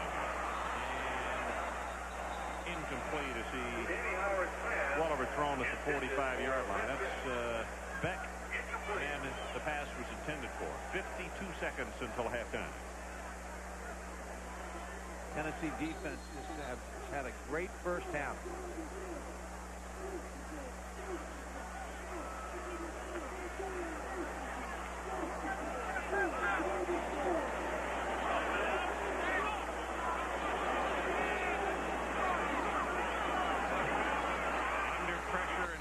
Going to be sacked. As Jamie Howard looked up, folks coming from every direction wearing orange, and Shane Bonham. Also, James Wilson was putting on some good pressure. LSU's calling timeout. I'd let this clock run and get out of here. So we'll take a break. 42 seconds until the halftime. Holman looks on as his ball club now has been sacked 3 times in this first half for a loss of 21 yards. And the timeout, a little surprising to some. Howard sets the screen, has to throw it high because Beckham is the man that he wanted. But Todd Kelly was coming pell-mell on the play and just had to throw it away. Well, I'll tell you what's surprising, Ron, is because now and then you throw a pass. Now the clock stopped with 37 seconds. Tennessee still has 2 timeouts. They'll go after the kick here, try to block it. They're going to have great field position, 2 timeouts. You allow them the opportunity to score. But I know what Curly Hallman's thinking. I got to stay aggressive with this young team. But I wouldn't give Tennessee the ball with 37 seconds to go and try to run the clock out. They're coming after themselves and off the side of his foot. Tennessee won't get a return, but they're going to get the football at around midfield as that one goes dead at the 49-yard line. Well, you're exactly right, Mike. 36 yards in the kick, and they have 26 seconds left and 2 timeouts remaining. Well, you give them a chance, first of all, to block the punt. They get close, but LSU is able to get it off. But now you give them about 3 or 4 plays, 5 plays maybe, if Tennessee uses the clock well here. The Delta Positive report coming up at halftime. Florida State and Miami. We'll talk a little bit more about that one. Georgia Tech with an unbelievable come from behind, and Stanford and Notre Dame. Those among other stories at halftime. Colquitt back in at quarterback for the Volunteers. Fleming is the man that he wanted on a deep out. Just let that pass get away with him a little bit. Jerry Colquitt pass. Sprinted Jerry Colquitt out just to keep him away from any inside pressure that may come from Bo Davis or Clayton Mouton. Mike, this is as quiet as I've ever heard a Baton Rouge crowd. Well, Tennessee has taken this crowd out of the ballgame, and the other side of the coin is Tennessee only one time really in his first half has done anything to make these people stand up and make the kind of noise that they normally make, that they're known for. Well, I agree. It's the crowd's out of this game. Deep over the middle, incomplete. It was Ronald Davis, sophomore out of Bartlett. Colquitt's pass is incomplete, intended for Ronald Davis. Adjustments at halftime are going to be very important for LSU to settle their ball club down. They made a lot of mistakes, a lot of fundamental mistakes in kicking game, and offensively they just have not been able to solve the Tennessee defense. Third down for Tennessee.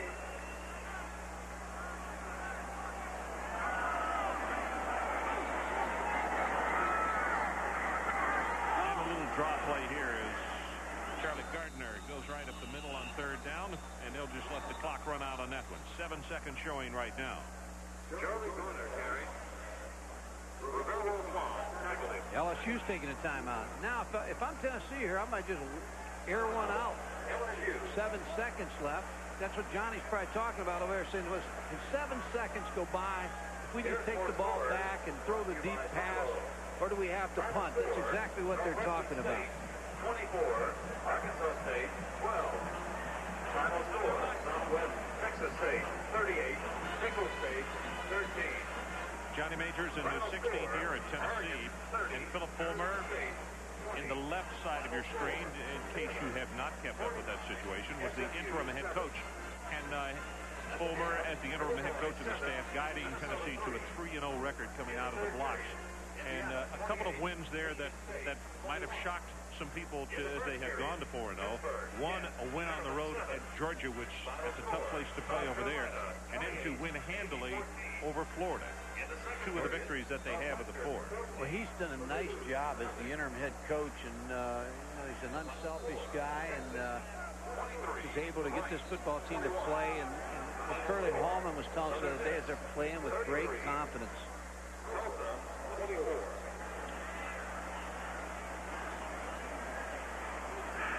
Tennessee sends Hutton on the field, and he's going to throw a pass.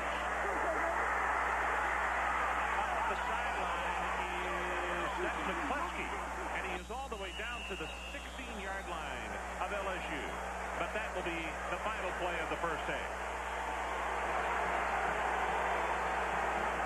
J.J. McCluskey does a little bit of everything, both sides of the football. It is halftime. Coming up is the Delta Faucet Report. But now let's take this break. Tennessee 17. Teams are on the field and ready to start the second half of play. Tennessee 17-0 as we open this third quarter. And Suarez will kick it off for the LSU Tigers. Summers is the deep man for Tennessee.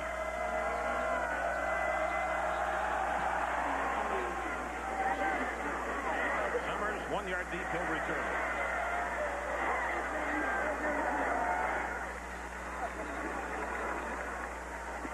When you look at the statistics, you have to look at rushing yardage. LSU 17 attempts, 6 yards. You're not going to win many football games running the football that poorly. So now I look for both teams. Johnny Majors in the locker room. I'm sure he told his team, let's don't go to sleep. We're ahead 17-0. It's been easy. Let's stay in the ball game. And Curly Hallman on the other side has to challenge his LSU guys for a surge. They need a surge right out of the third quarter to try to get themselves emotionally back in this game. Schuler is back in the quarterback for the Volunteers. Stewart on the carry. And let's go to Adrian Karsten. Well, Ron, I am told that if the Bayou Bengals come back to win this game in the second half, at least the Total Sports Network can lay claim to some of their accomplishments. I'm told that at least a portion of their motivational halftime speech included our coverage of Thursday night's upset of Mississippi State versus Florida. They said, look, anybody can beat anybody. You all saw the game on ESPN Thursday night. So with that fact to fire them up, they're back on the field having to score at least 18 points. It also improved some numbers drastically. 61 yards total offense. That won't do it. This is Hayden. Breaks the tackle up the middle with a great second effort, and he's out to the 40-yard line. Hilliard makes the stop, and there's a marker down. Hilliard knocking down. There's a flag on the play. To follow up on what Adrian was talking about, Johnny Majors told us, he says, you all have ruined Saturday night for coaches all over America because we've got to be back watching the game on Saturday night on ESPN. Nice compliment from Johnny. Yeah, it was.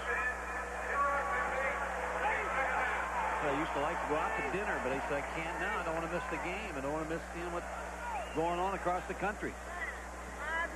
So we talk about the 61 total yards for Tennessee, or for LSU in that first half. They only had 20 total yards at the end of the first quarter, so only 41 in the second.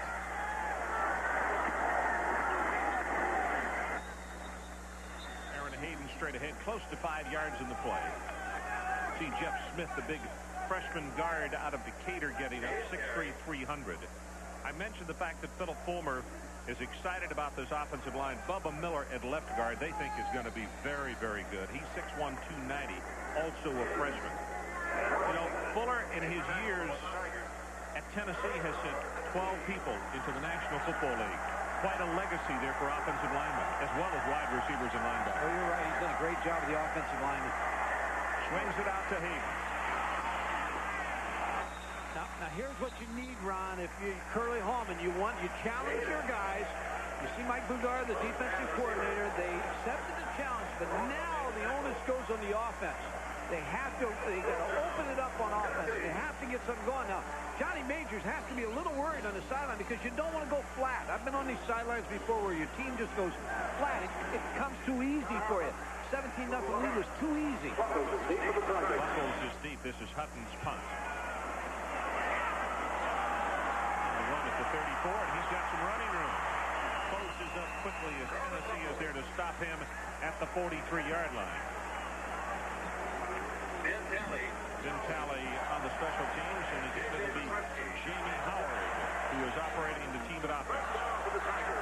Ron, they've got to get good mix in their play call. And they've got to throw on first down. They have to challenge him with the play action pass. They have to try to control Todd Kelly. I'd say most of the time the protection has to be slid his way to make sure he does not become a factor in the pass rush. You know, 17 rushes for 6 yards also. They've got to be able to run this football, Mike.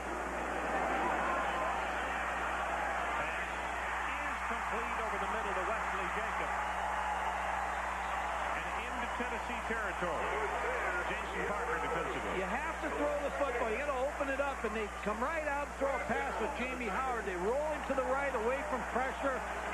Throws off balance. Gets a good reception to Wesley Jacobs. And again, the crowd now starts to react. And young players will feed off of a crowd, so you want to keep them in it. Keep throwing the football. That was a gain of 13. Davis straight up the middle, and he goes for 5 and 6 yards. Robert Davis carries. It's Jeff Tullis, senior out of Cape Girardeau, coming up to make the tackle for Tennessee. 17-0 if you have just joined us. Just over 12 minutes to play in this third quarter. I think this is the ball game right here, Ron, and I hate to say this early in the quarter. You may think I'm crazy, but LSU's got to get in this end zone. They have to get something going on offense, and now they've got a great opportunity.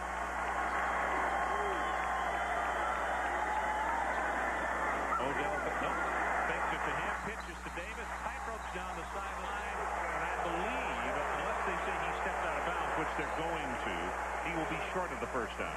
Well, Curly Hallman, as he looks out in the field, knows he has 2 downs to make this first down. Now punch it ahead and get your first down, and then come right back on Tennessee and keep putting pressure on the Tennessee defense.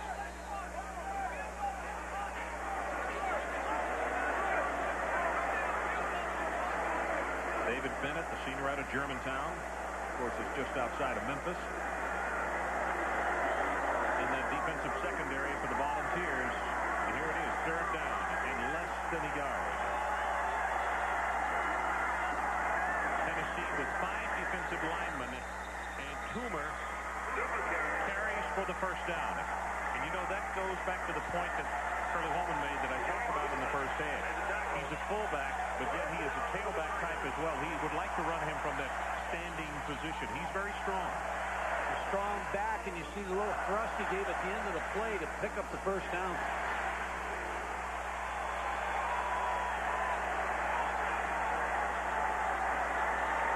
Jamie Howard, the freshman from Lafayette, Louisiana. Gives it to Odell Beckham. He hit hard at the line of scrimmage, but he spins off of James Wilson. And they will give him close to the 30-yard line. There's another big thing that LSU has had a mighty problem with, and that is playing with a second down and long all evening long, rather than a second and short. Oh, you're right, Ron. And they're in 4-down territory right now. Everything's 4 down here. I wouldn't even think about a field goal with a score 17-0. I'm thinking I have 4 downs to pick up 10 yards, and I want to mix some throws in there to try to get the big play. They got more yards rushing on this drive than they had in the entire first half. Under pressure, pass is caught by Beckham. He pays for it, but he holds on, and he may have the first down. You look at the sideline. Johnny Majors on the sideline now talking to one of his defensive coaches. Trying again to get something started with his defense. Sees the momentum switching. Just a little drop back pass to Odell Beckham out of the backfield. Remember, he was a tailback. He caught a lot of passes. He's a receiver-type fullback, and he was able to make the catch and get close to the first down.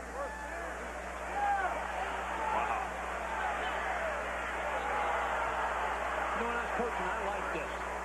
You know, that close. I know when it's that close. I mean, I figure I'm going to pick this thing up.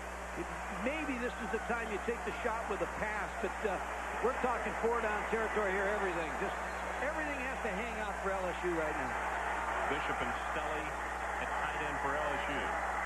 17-0 Volunteers on top. Third down and an inch. Boomer puts the head down, and he's going to have the first down. It's Reggie Ingram at the bottom of the stack. But listen, now the crowd all of a sudden getting back into the ballgame. They like what they're seeing. Well, they know this is their shot. If they don't get into this game right now, they're never going to get a chance to get into it, so they have to now.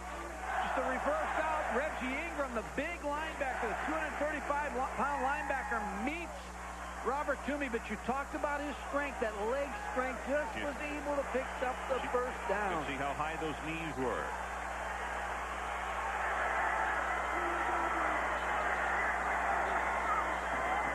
Play action this time.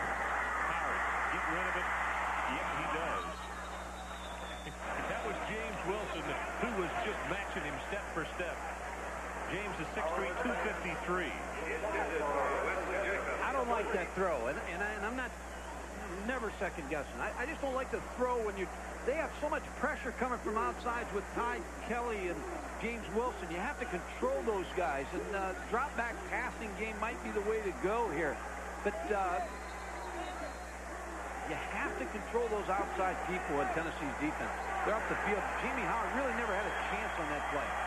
Good look at Todd Kelly, number 58. Howard, 6 of 11, 74 yards now throwing. Short drop this time, whistled in the flat. That's Corey James, the freshman out of Marrero, Louisiana. They just moved him over from defensive back. As Curley said that he said the best catches we were getting in practice were his interceptions, and so they took him from defense and put him over on offense.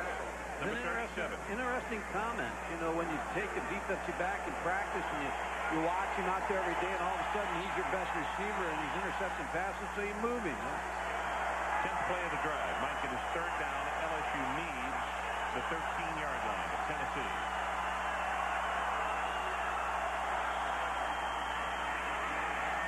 Over the middle, almost intercepted by Reggie Ingram. He wanted his tight end, Harold Bishop. Well, if he puts a little air under that football, he might have even scored a touchdown. Jamie Howard with a drop back pass. Reggie Ingram, number 41, reads the eyes of the quarterback. Pretty good coverage. Jason Parker, number 7, was on there on him also. That's a good decision by Curley. You got to get points now. Matt Too many yards, 4th and 8. 39-yard attempt. Plenty of distance, not plenty of accuracy, and that is off to the right and no good. So we'll take a break. 9:09 left in the third. Tennessee continues to do just over 9 minutes to play, third quarter. Tennessee gets the football here in the second half. An LSU drive, 10 plays, 45 yards, and they come away with nothing. Schuler's pass incomplete. Trying to force that one a little bit, and that's the first time tonight that we've seen that happen with him. That call by Philip Fulmer is a wake-up call to his offense. He wants to become more aggressive. He can feel the air going out of the balloon here, too. I mean, you just standing here in the crowd listening. I mean, it's a flat football game. You don't want to go flat because you got the 17-point lead. Put the pressure on LSU.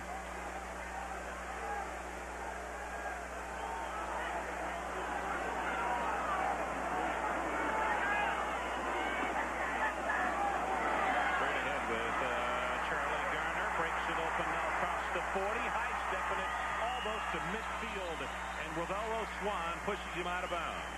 27 yards.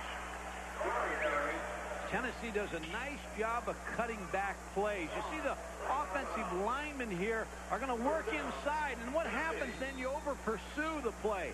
One missed tackle by James Gilliard, number 7. Charlie Gardner cuts back against all the grain. There's no one backside. He's able to pick up big-time yardage. 5'10", 185, and Gardner a junior.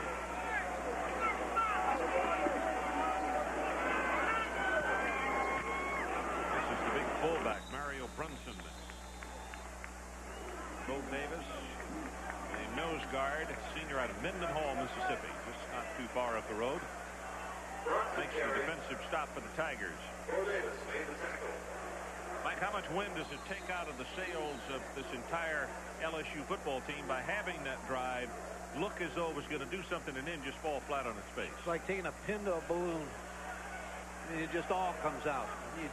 You have to, as a coach, you have to find a way to get the air back in. Shula with the play action. Has it complete. That's Corey Fleming. Inside the 35-yard line. And marking out at the 33.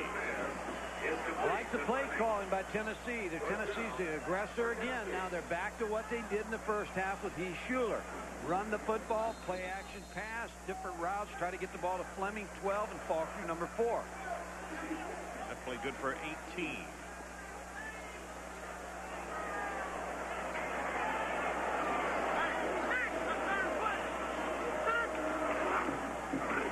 Garner again.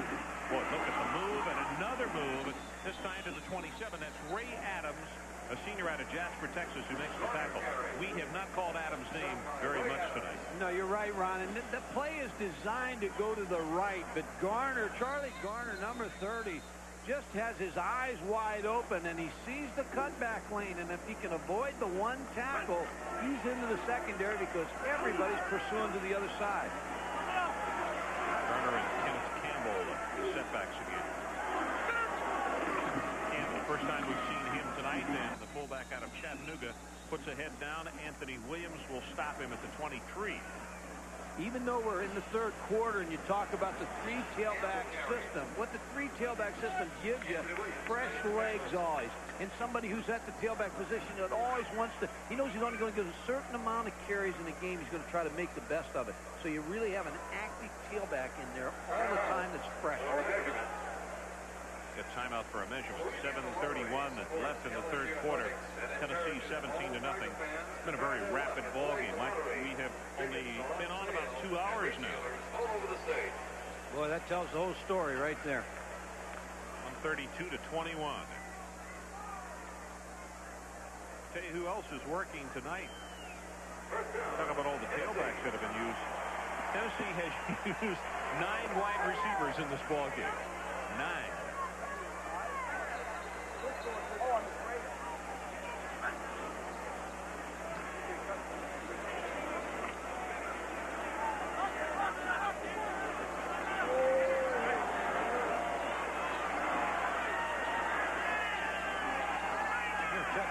Throw here. You could see movement along the line. Somebody on the left side. I couldn't tell if it was the tight end or the left tackle who moved, but the flag came down.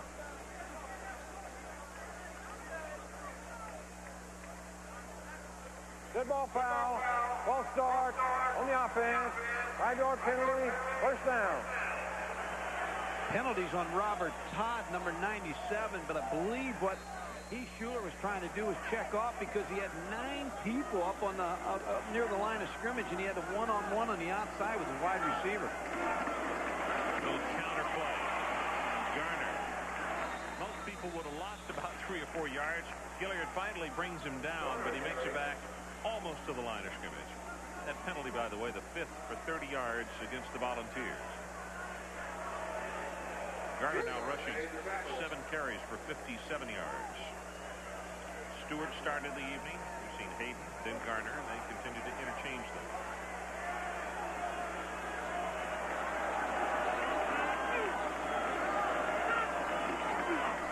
Play action to Garner. Puts it on his hip for a long time. And has a man kicked in the end zone. Carlton Buckles with a very nice defensive play. Faulkner's the guy he wanted, and he had him there for a moment. Heath Shuler may not have completed this pass, but he sent a message to all the teams that are going to play Tennessee that I can fake the football. Look at him put the ball on his hip. See with the left hand, he kept the left hand extended with a good fake, set up, threw a strike to Craig Faulkner, but Carlton Buckles, number 8, gets in there with his hand and deflects the football. Nice throw, nice fake, nice route, nice defense, everybody. Nice play of the drive. And Shuler doesn't like it. He'll call timeout. So we'll take the break with him. 6:27 is what we have remaining in the third. That's where Mike and I will be on Thursday evening in Columbia, Missouri for the meeting of, well, I guess it's the 5th down rematch. Colorado and Missouri. Third down, and they need the 13-yard line of LSU. Looking for the end zone, and he just threw this one away. Coverage was good by LSU. Clayton Luton was coming with some pressure. Coverage against Heath Schuler. There really wasn't any place for him to go with the football.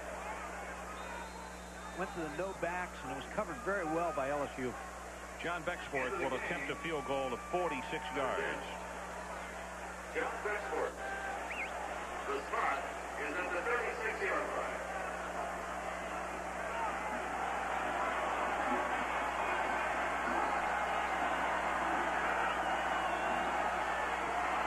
Got plenty of distance on this one, and he's good.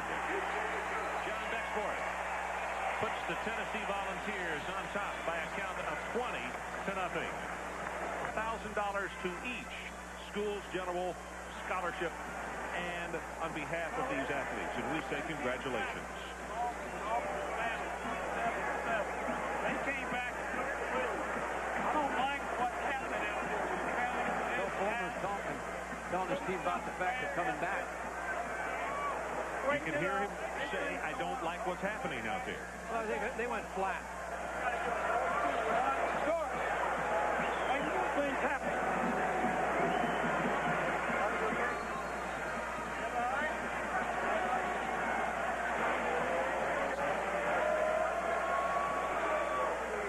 Chapman's kickoff.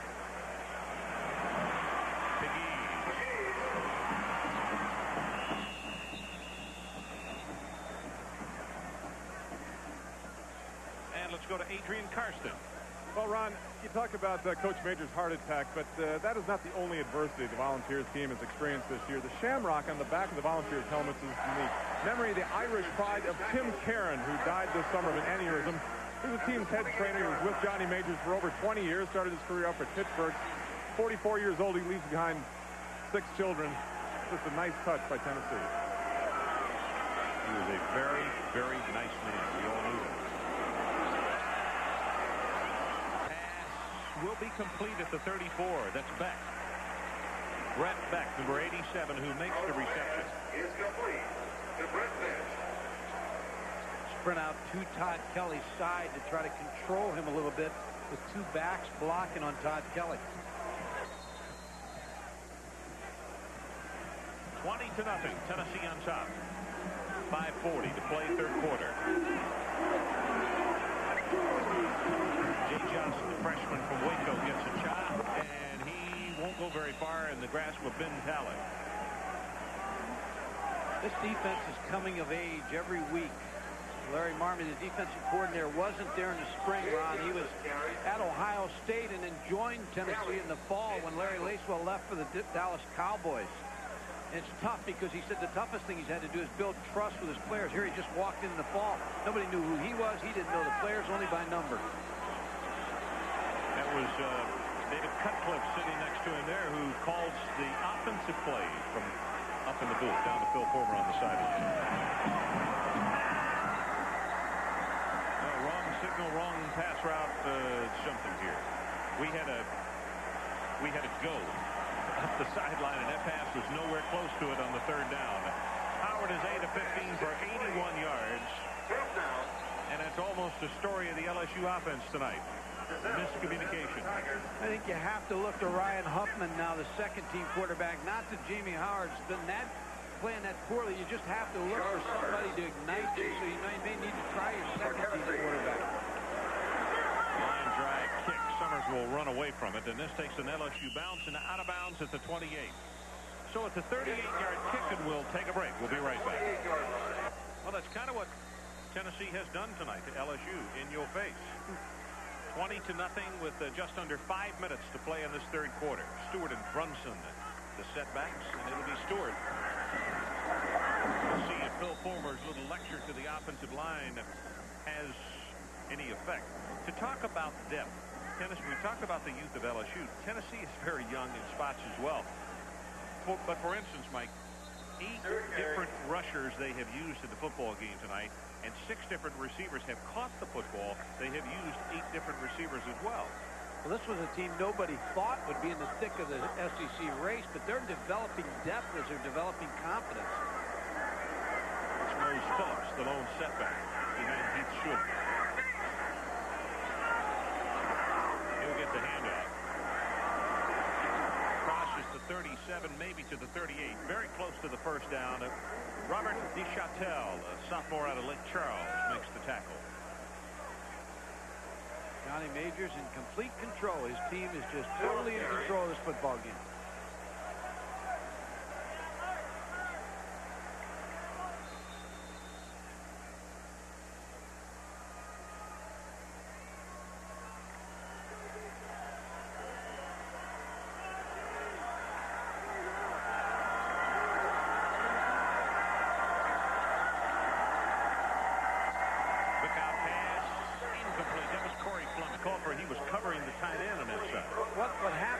That they had a defense designed to stop the run, so they automatically to the quick game, but Corey Fleming, Jerry McGee's read the play and almost picked off the interception. Well, it's Buckholz who goes back in a single safety. The left footer hangs this one. Fair catch is called for, and Buckholz does not get underneath it.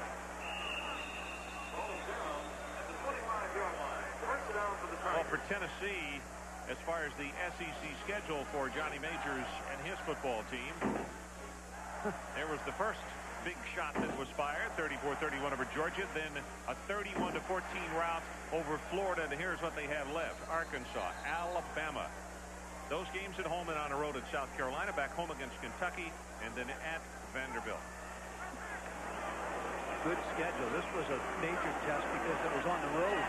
Jermaine Williams, the ball carrier for LSU.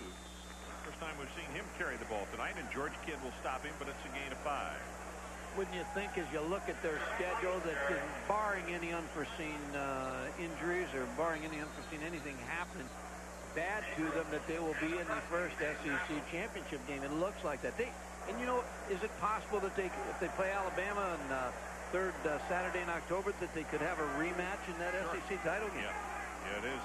It is very possible.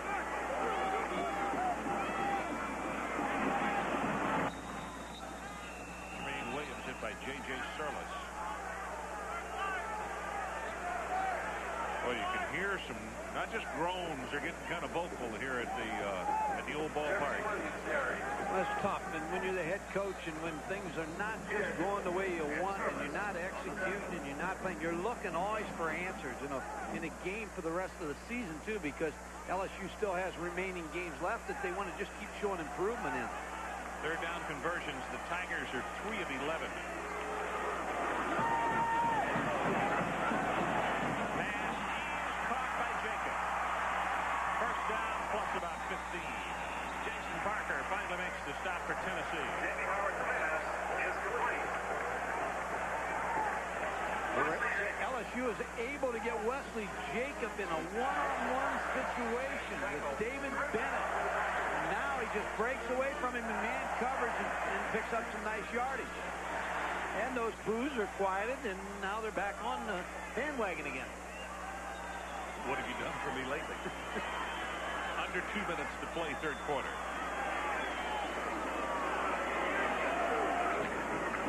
Counteraction here. Jermaine Williams hit by Talley and will be shoved back. When we were in his office, Curly Hallman, the other day, and the worst feeling, I'm telling you, the worst feeling is to go in after Colorado State game on a Sunday when you get in real early in the morning and you lost. It's a sickening feeling. And there was a little note on his wall, and it was from his daughter. It says, "Hey, Daddy, thought I might say I love you very much, Jessica." And she's 11 years old, and that just keeps you going and going and going. Because you know you're going to improve. You know your team's going to get better if you just stick with fundamentals.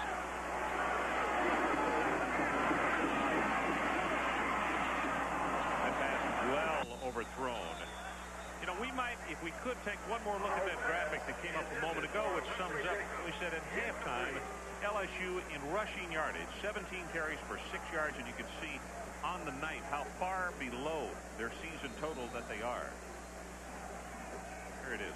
174 a ball game is what they've been averaging, and right now 28 yards. Credit Larry Marmon and his defensive coaches and the plan. And I say Larry's family, they rented the Elks in Barnesville, Ohio, and I put a big TV screen, so they're watching the Volunteers tonight. Beckham and Davis, the setbacks. That pass almost intercepted, and it's going to be, taken away by Tracy Smith. He did get it. What an effort by Smith. I think he deflected it and kind of fell into his lap.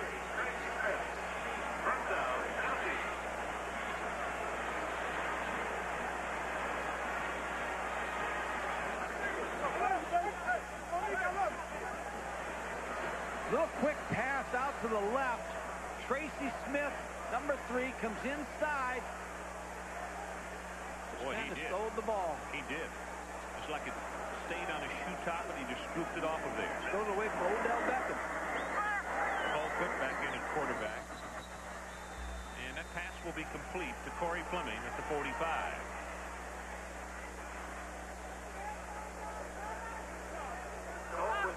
Smith gets the pickoff.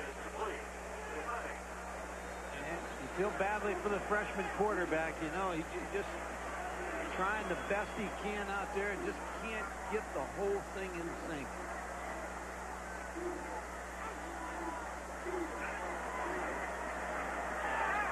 He's going to go up on top.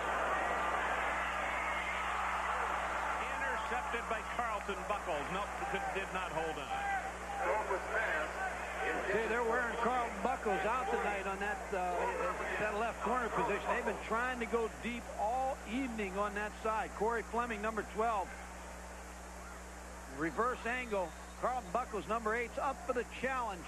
Almost picks it off. Becomes a center fielder right at this point. Just drops the football.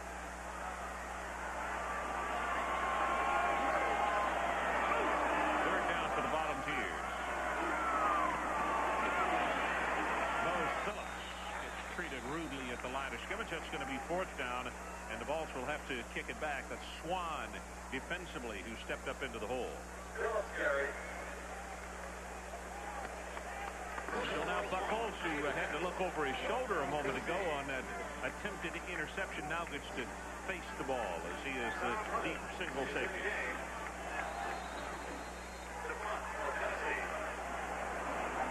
Buckles is deep for the Tigers. They may just let this clock run down, and they do. That is the end of the 3rd quarter. Tennessee 20, LSU nothing. We'll be back for the final 15 after this. 20-0, Tennessee on top as we start this 4th quarter. Tom Hutton, the left-footed punter for Tennessee, will kick it away to Buckles. Very, very high. And the Volunteers will down it at the 1-yard line again. Well-coached football team. Every phase they've dominated tonight.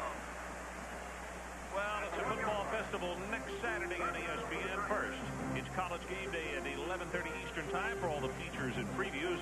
And then it's Big Ten action. Ohio State against Illinois, 12:30 Eastern Time. Then in prime time, we'll have Rick Myers, Notre Dame Fighting Irish versus the Pitt Panthers at 7:30.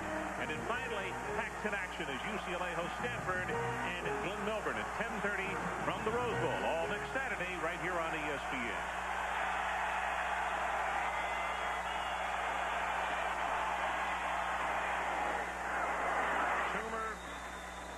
Out to the 3, maybe the 4-yard line. This is the 3rd time tonight that LSU has started inside their own 10-yard line. And it's a 10-yard line. It's on the side of the field where all the Tennessee fans in the orange are, and they're making, as LSU comes line of scrimmage, a lot of noise to try to cause the young quarterback Jimmy Howard some problems.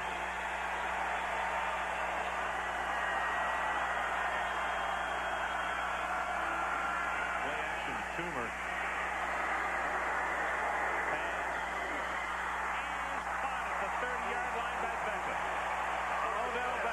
The senior from Marshall, Texas, brings it down. Odell Beckham, number 33. See both receivers in the same area. Then Odell Beckham breaks out, but his jumping ability is what enabled that reception. J.J. McCleskey, number 6, on coverage. 26 yards in the play.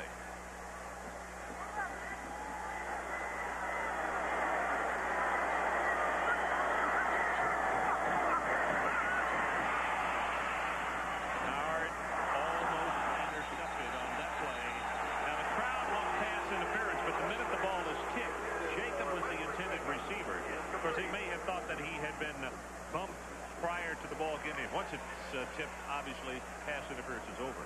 Jamie Howard on the sprint to his left side. Ball tipped.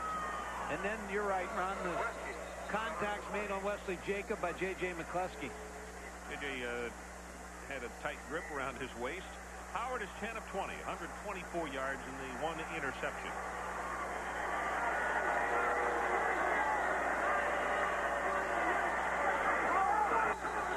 That'll be whistled down. Doomed from the start. Movement before the snap.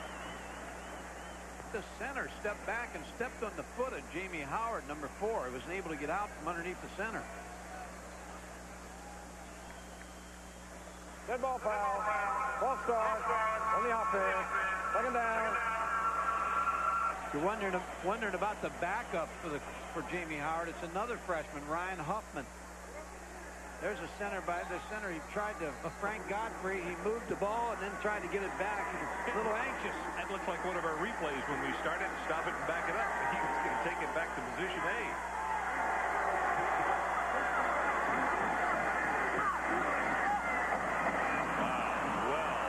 Well overthrown.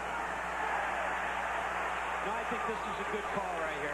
Now, let's watch this in some games today. They're going to call a personal foul on Jason Parker, number 7. Ball wasn't catchable. It was way over the head of the receiver, and there was contact.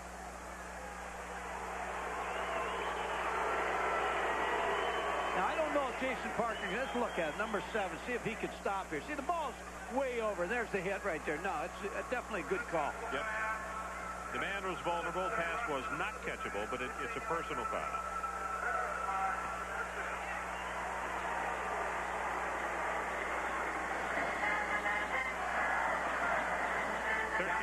Left in the ball game. Tennessee 20-0. Johnny's arguing the call over there just to take up for his player. I think that's important. His players know that he takes up for him on the call.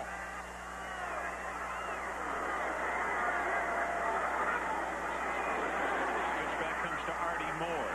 Ball is on the ground and recovered by the Tigers. Artie Moore still another freshman. He's out of Wiggins, Mississippi. 5'7", 171. That was Kevin Mawai who made the recovery. Morris made the tackle. Against this Tennessee defense, on offense, LSU's been like pulling teeth. It's been tough.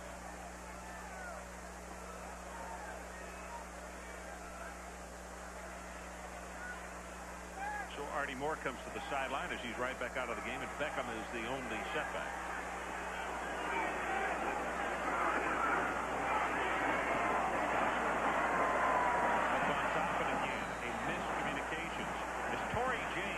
Also a freshman, was running the route, and the pass just not even close.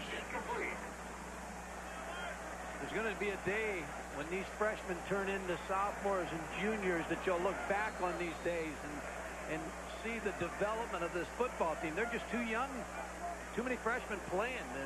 Bear Bryant used to say, you know, when you had a freshman, there was a mistake for every freshman you played. The old coaches all felt that way. Look at how many freshmen they're playing here at LSU. Jamie Howard under pressure again, running for his life and just throws it away and almost intercepted. Ben Talley went high in the air and he almost threw it right to him. It was Horace Morris who was applying the pressure. Now there's a name for you.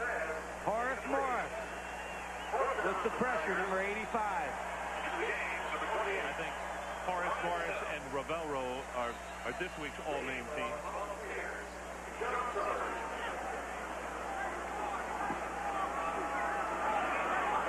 Brian Giselle will punt it away for LSU back at the 25. His club down 20-0 here in the 4th period.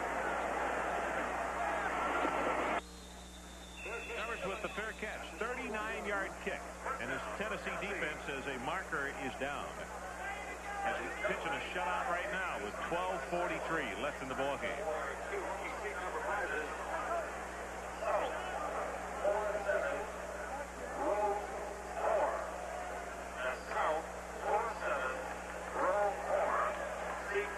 Holding against Tennessee. Depends if after the ball is kicked. If it's before, It's going to be a first down for the LSU Tigers. Yeah. You've won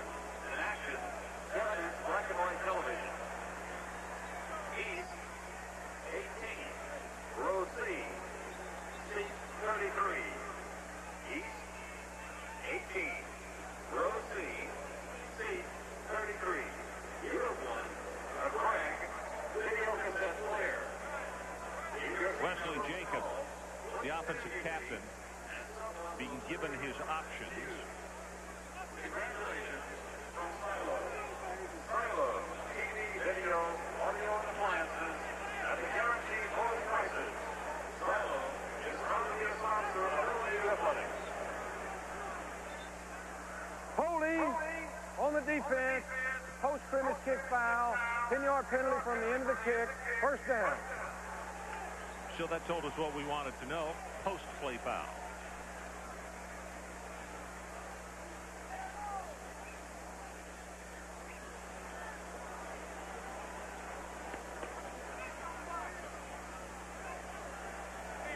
So as they start this one out, Tennessee is going to scrimmage from very deep in their own territory from the 11-yard line.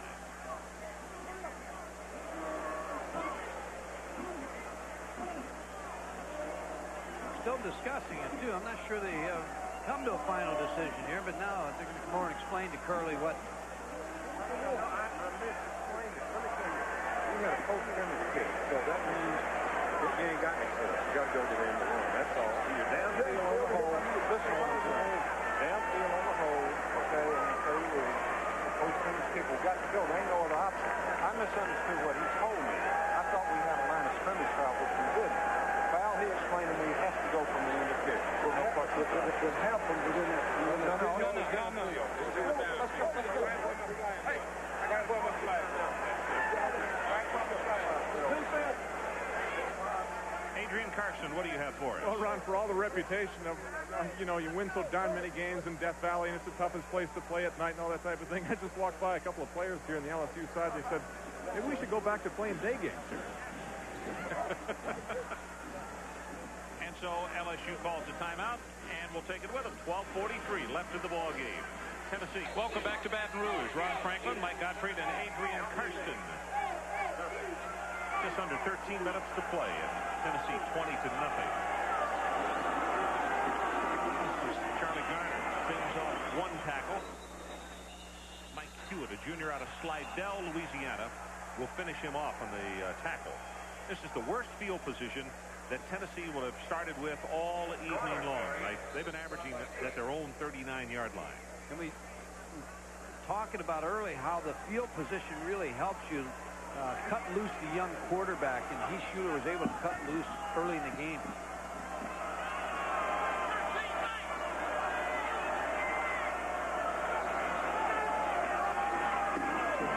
Garner again. You see him get by Hewitt to the outside. Turns the corner. Makes positive yardage and is close to the first down. However, they're going to spot it back closer to the 20. That's Mike Steptoe, senior out of San Antonio, defensively. And Tennessee has a player down. Tim Brando, what do you have for us? When Marshall Faulk is taking a blow, you just bring in Wayne Pittman, the backup for Al Luganville's team. And oh, by the way, San Diego State is back in the WAC. Faulk is up to 146 yards on 16 rushes. Pittman with a touchdown leads 28-7. If Mr. Brando, if you get a name of that step that he was doing after he scored, we'd love to have it. In the first period, Houston, 28. 20-0, Tennessee on top. No, Ron, what keeps you going as a coach? Curley Hallman's in a tough situation. This is his second year and rebuilding, and what you do sometimes as a coach, you look at other coaches. You look at Tom Landry in his first 5 years, a great coach, 11-1 his first year, won 4 games his second year, 5 in his third year, 4-10 his fourth year, and of course you know the great story about Tom Landry in college football. Bill McCartney's probably the best story. 82, he was 2-8-1. 83, 4-7, 84, 1-10, and then of course we know he turned it around, won a national championship. So Curley Hallman can draw from those stories and know that his day will come. Freshman Jeff Smith from Decatur is the injured player. 6'3", 300 pounds, one of those freshman guards starting for Tennessee.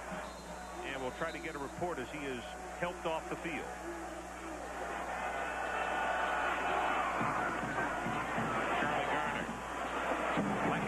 There in one direction, he just spins off just like a top and heads downfield. Keeps his feet moving, keeps spinning, keeps picking up valuable yardage. Radler goes to left tackle, and Stoll, Mike Stoll, will go to right guard, replacing Jeff Smith.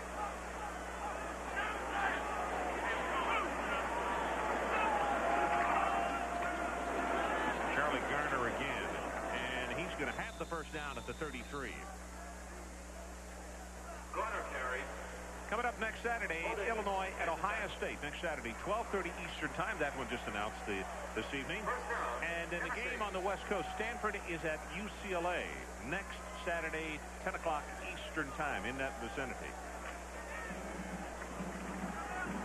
And, of course, sandwiched in between that, Mike and I will be in Pittsburgh for Notre Dame and Pitt.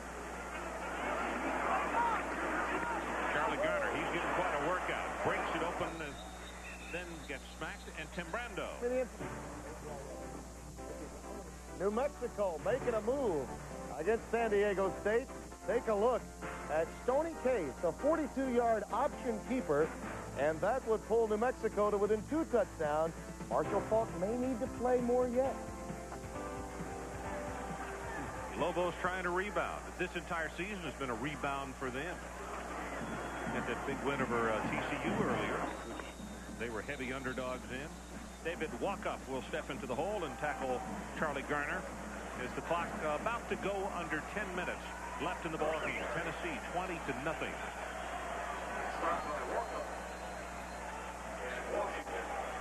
And that's Huffman, the other freshman quarterback. Ryan, a freshman out of Houston Clear Lake, warming up on the sideline. So apparently we will see him on this next offensive series for the Tigers.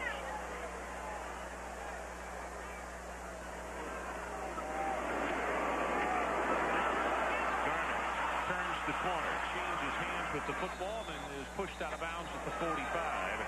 Gary Pegues is the man who got a hand on. Charlie Garner has been impressive tonight. And the Tennessee coaches told us the other day he's the home run hitter as the running back. You can see his speed and his quickness and his acceleration. He has the ability to take it to distance every time he touches the football. Falls Church, Virginia. Charlie 5'10", 185. Mose Phillips comes in the ball game as Garner gets a breather. Mose, a sophomore out of Nashville, 6'2", 220. He's the only running back behind Colton.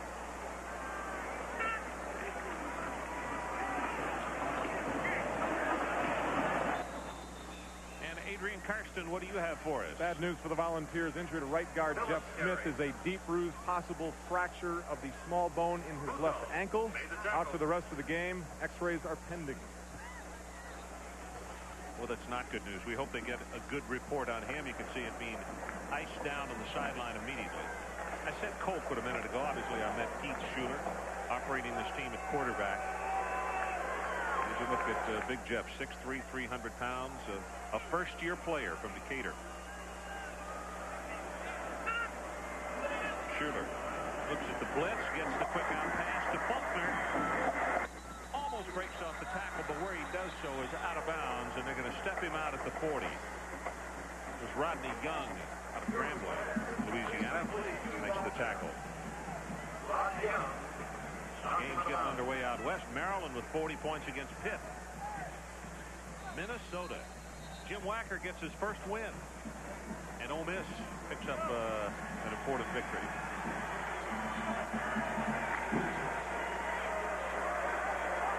I believe that's the first one for Jim Wacker. Going to double check that. I'm going to check it. Yeah, check the book. Jimmy, of course, moving it from TCU over there. Schuler on the keeper has the first down, plus 5 and 10 more, and where do they put him out of bounds? At the 26, Benson Fuller pushed him out.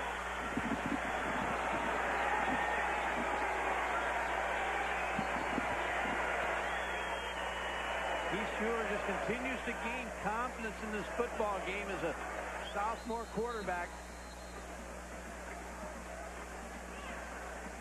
Team set out. Now this is the dash play. This is a run all the way. Looked like a drop back pass, then they reversed him out, let him run the football. Design running play.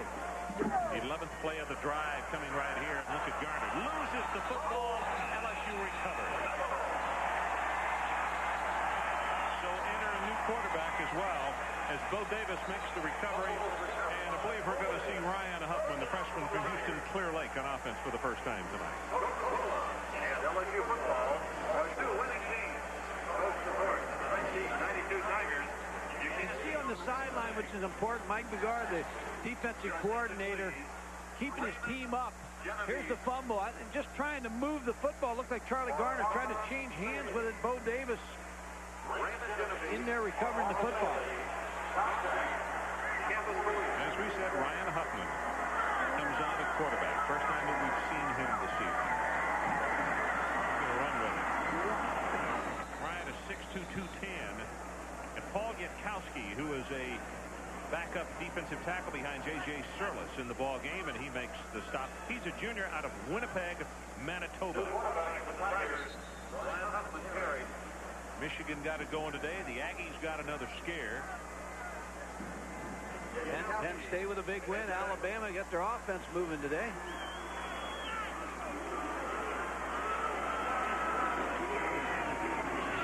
Fakes it to Odell Beckham. Going to put it on his hip, and he'll carry it for the first down out to the 36.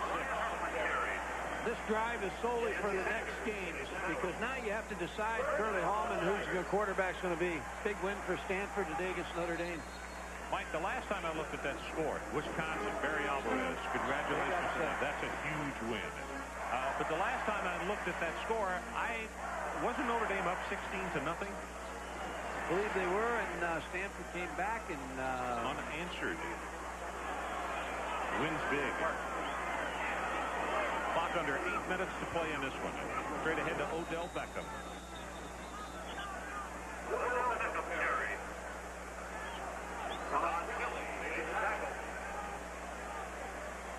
Oklahoma with the win over Iowa State. Georgia Tech with the field goal at the one thing you want to do with them, don't want to go down to the wire on a field goal. They've won a lot of games with those field goals. Well, last week in that ball game, both Clemson and Georgia Tech have really fine place kickers. Georgia Tech got the win in the final minute of theirs today by way of field goal. Looks like they wanted to run the reverse to Artie Moore, and very wisely, Huffman did not pitch the ball back because his arms were in the grasp of a defensive player. Todd Kelly's going to finish this football game. He's played hard the entire night. Number 58 reads this play the whole way, just beats the block of Kevin Mawai inside and makes the sack. Kevin's an all-SEC player from 1991 as well, and he's got to be thinking right now, why don't they give this guy a break? They're up 20-0. I'd rather see another number right now. Horace Morris is the man who plays behind him. Bring on Horace. Overthrown. It was McCluskey who came close to making the interception. So fourth down, and LSU will have to punt it back. Coverage by McCluskey. Fourth down for the Tigers.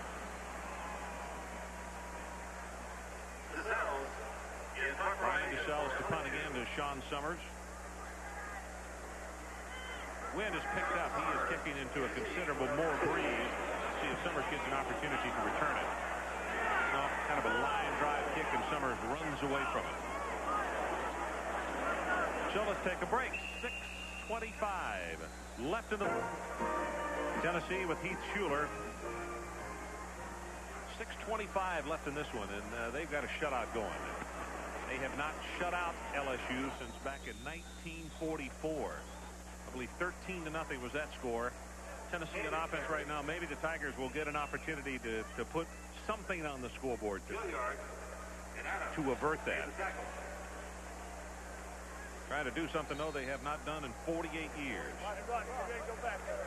Johnny's still coaching on the sideline. He's still into this ball game.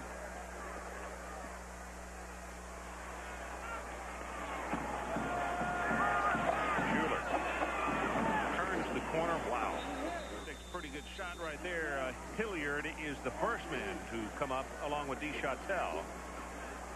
Johnny had a good point about his absence when we were talking to him. He said, you know, his dad was a football coach. And he said, my dad, when he coached, he said, I never heard him say anything as my team or my guys. He said, I always preach team. And he said, that means we're all in this thing together. If I'm not here, the coaches will pick up the slack. Players will pick up the slack. And that was a great attitude by Johnny. I mean, he always has preached the team concept. Third down. Third down. They give it to Hayden. Weaves his way for the first down and out over the 35-yard line. DeChâtel again, along with Buckles, making the tackle. Got a tired defense, and now you bring in Aaron Hayden, number 24, tailback. New fresh legs again. Yeah.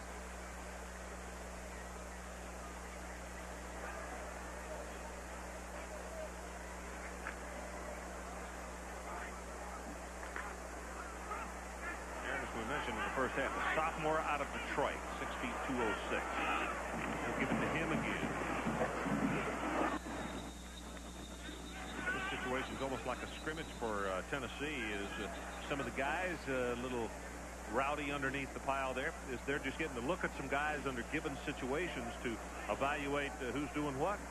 That's exactly right. Now you just work on fundamentals. You give some playing experience to your down-the-line players. And your thoughts now as a coach go to next week's game. And Curly Hallman, the same thing. He knows what he has to do. He's just got to keep building, stay with a plan, and he'll eventually see it turn. Heath Schuler looks very good, and the young man you just got a shot of on the sideline, Jerry Colton, also fine-looking prospect. Hayden takes it straight ahead as David Walkup will put an end to his route, and also Torrey Workman, number 63. Well, we asked Johnny Majors what it's like watching his team on television. It was different. I can say it's a lot different from the standpoint of the adrenaline and the butterflies and the anxiety level, and the excitement of the game. It never slows up when you're on the sideline, facing the sideline. You're into it all the way. I was into the game, but it was not quite the feeling. I want that team to win very badly, to do well, but you can be a little calmer at home.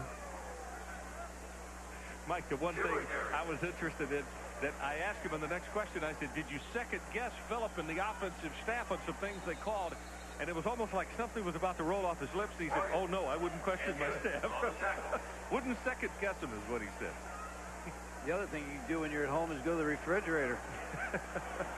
You would think of that. You'd like to do right now. Would think of that, yeah. About to go under 3 minutes left in this with Tennessee 20-0.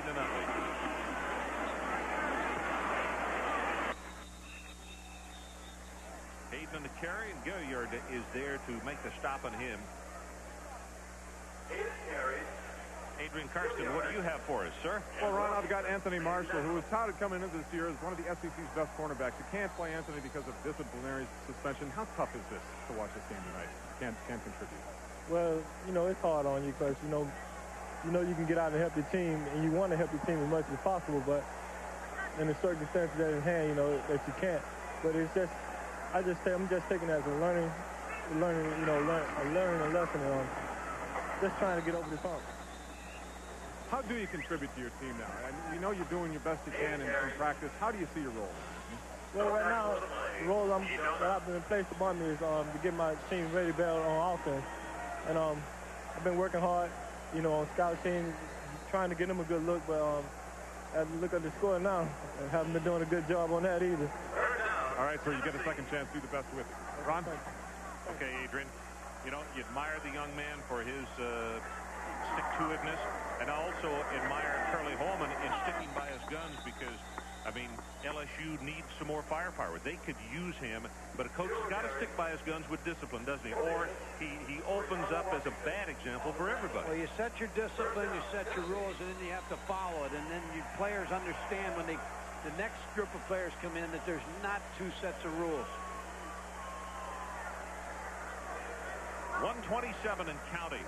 Is Tennessee about to do something they haven't done in 48 years, and that is shut out the LSU Tigers. Tim Brando, what do you have for us? I'm going to take you out to the wild, wild whack, Ron.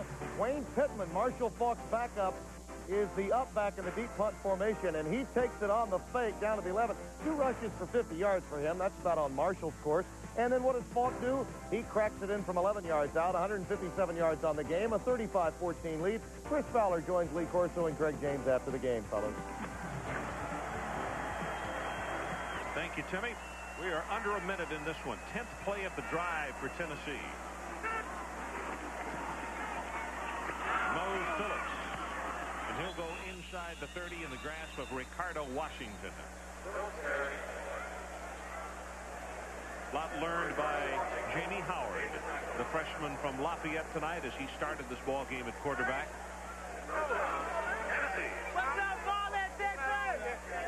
A celebration beginning on the far sideline for the Volunteers, and they deserve it.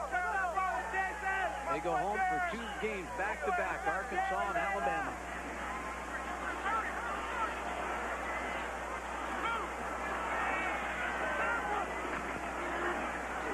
Mose Phillips, and this probably, that's going to be the last play of the ball game, as Washington, one of the first men at the bottom of the stack, and they count it down. 4 seconds down to 3. Johnny Majors with his first win in 1992 as the sideline head coach. Kevin Mowai of LSU with a handshake for him, and then Curly Hallman. So let's take a break. Final score, Tennessee 20 and LSU nothing. Tonight's piece of players of the game are, for the University of Tennessee, Todd Kelly, 6 tackles, and he also had a sack in the ball game. And from LSU, James Gilliard, 8 tackles, and he also had a sack. As part of their continuing effort to further the development of amateur athletics, Visa is proud to donate $1,000 to each of these universities and $1,000 to the U.S. Olympic team on behalf of these athletes. Once again, the final score, Tennessee 20 and LSU nothing. Stay tuned for the college football scoreboard, which follows next. From Mike Gottfried and Adrian Karsten, I'm Ron Franklin. Good night from Baton Rouge. Now, let's go to Chris Fowler in the scoreboard studios.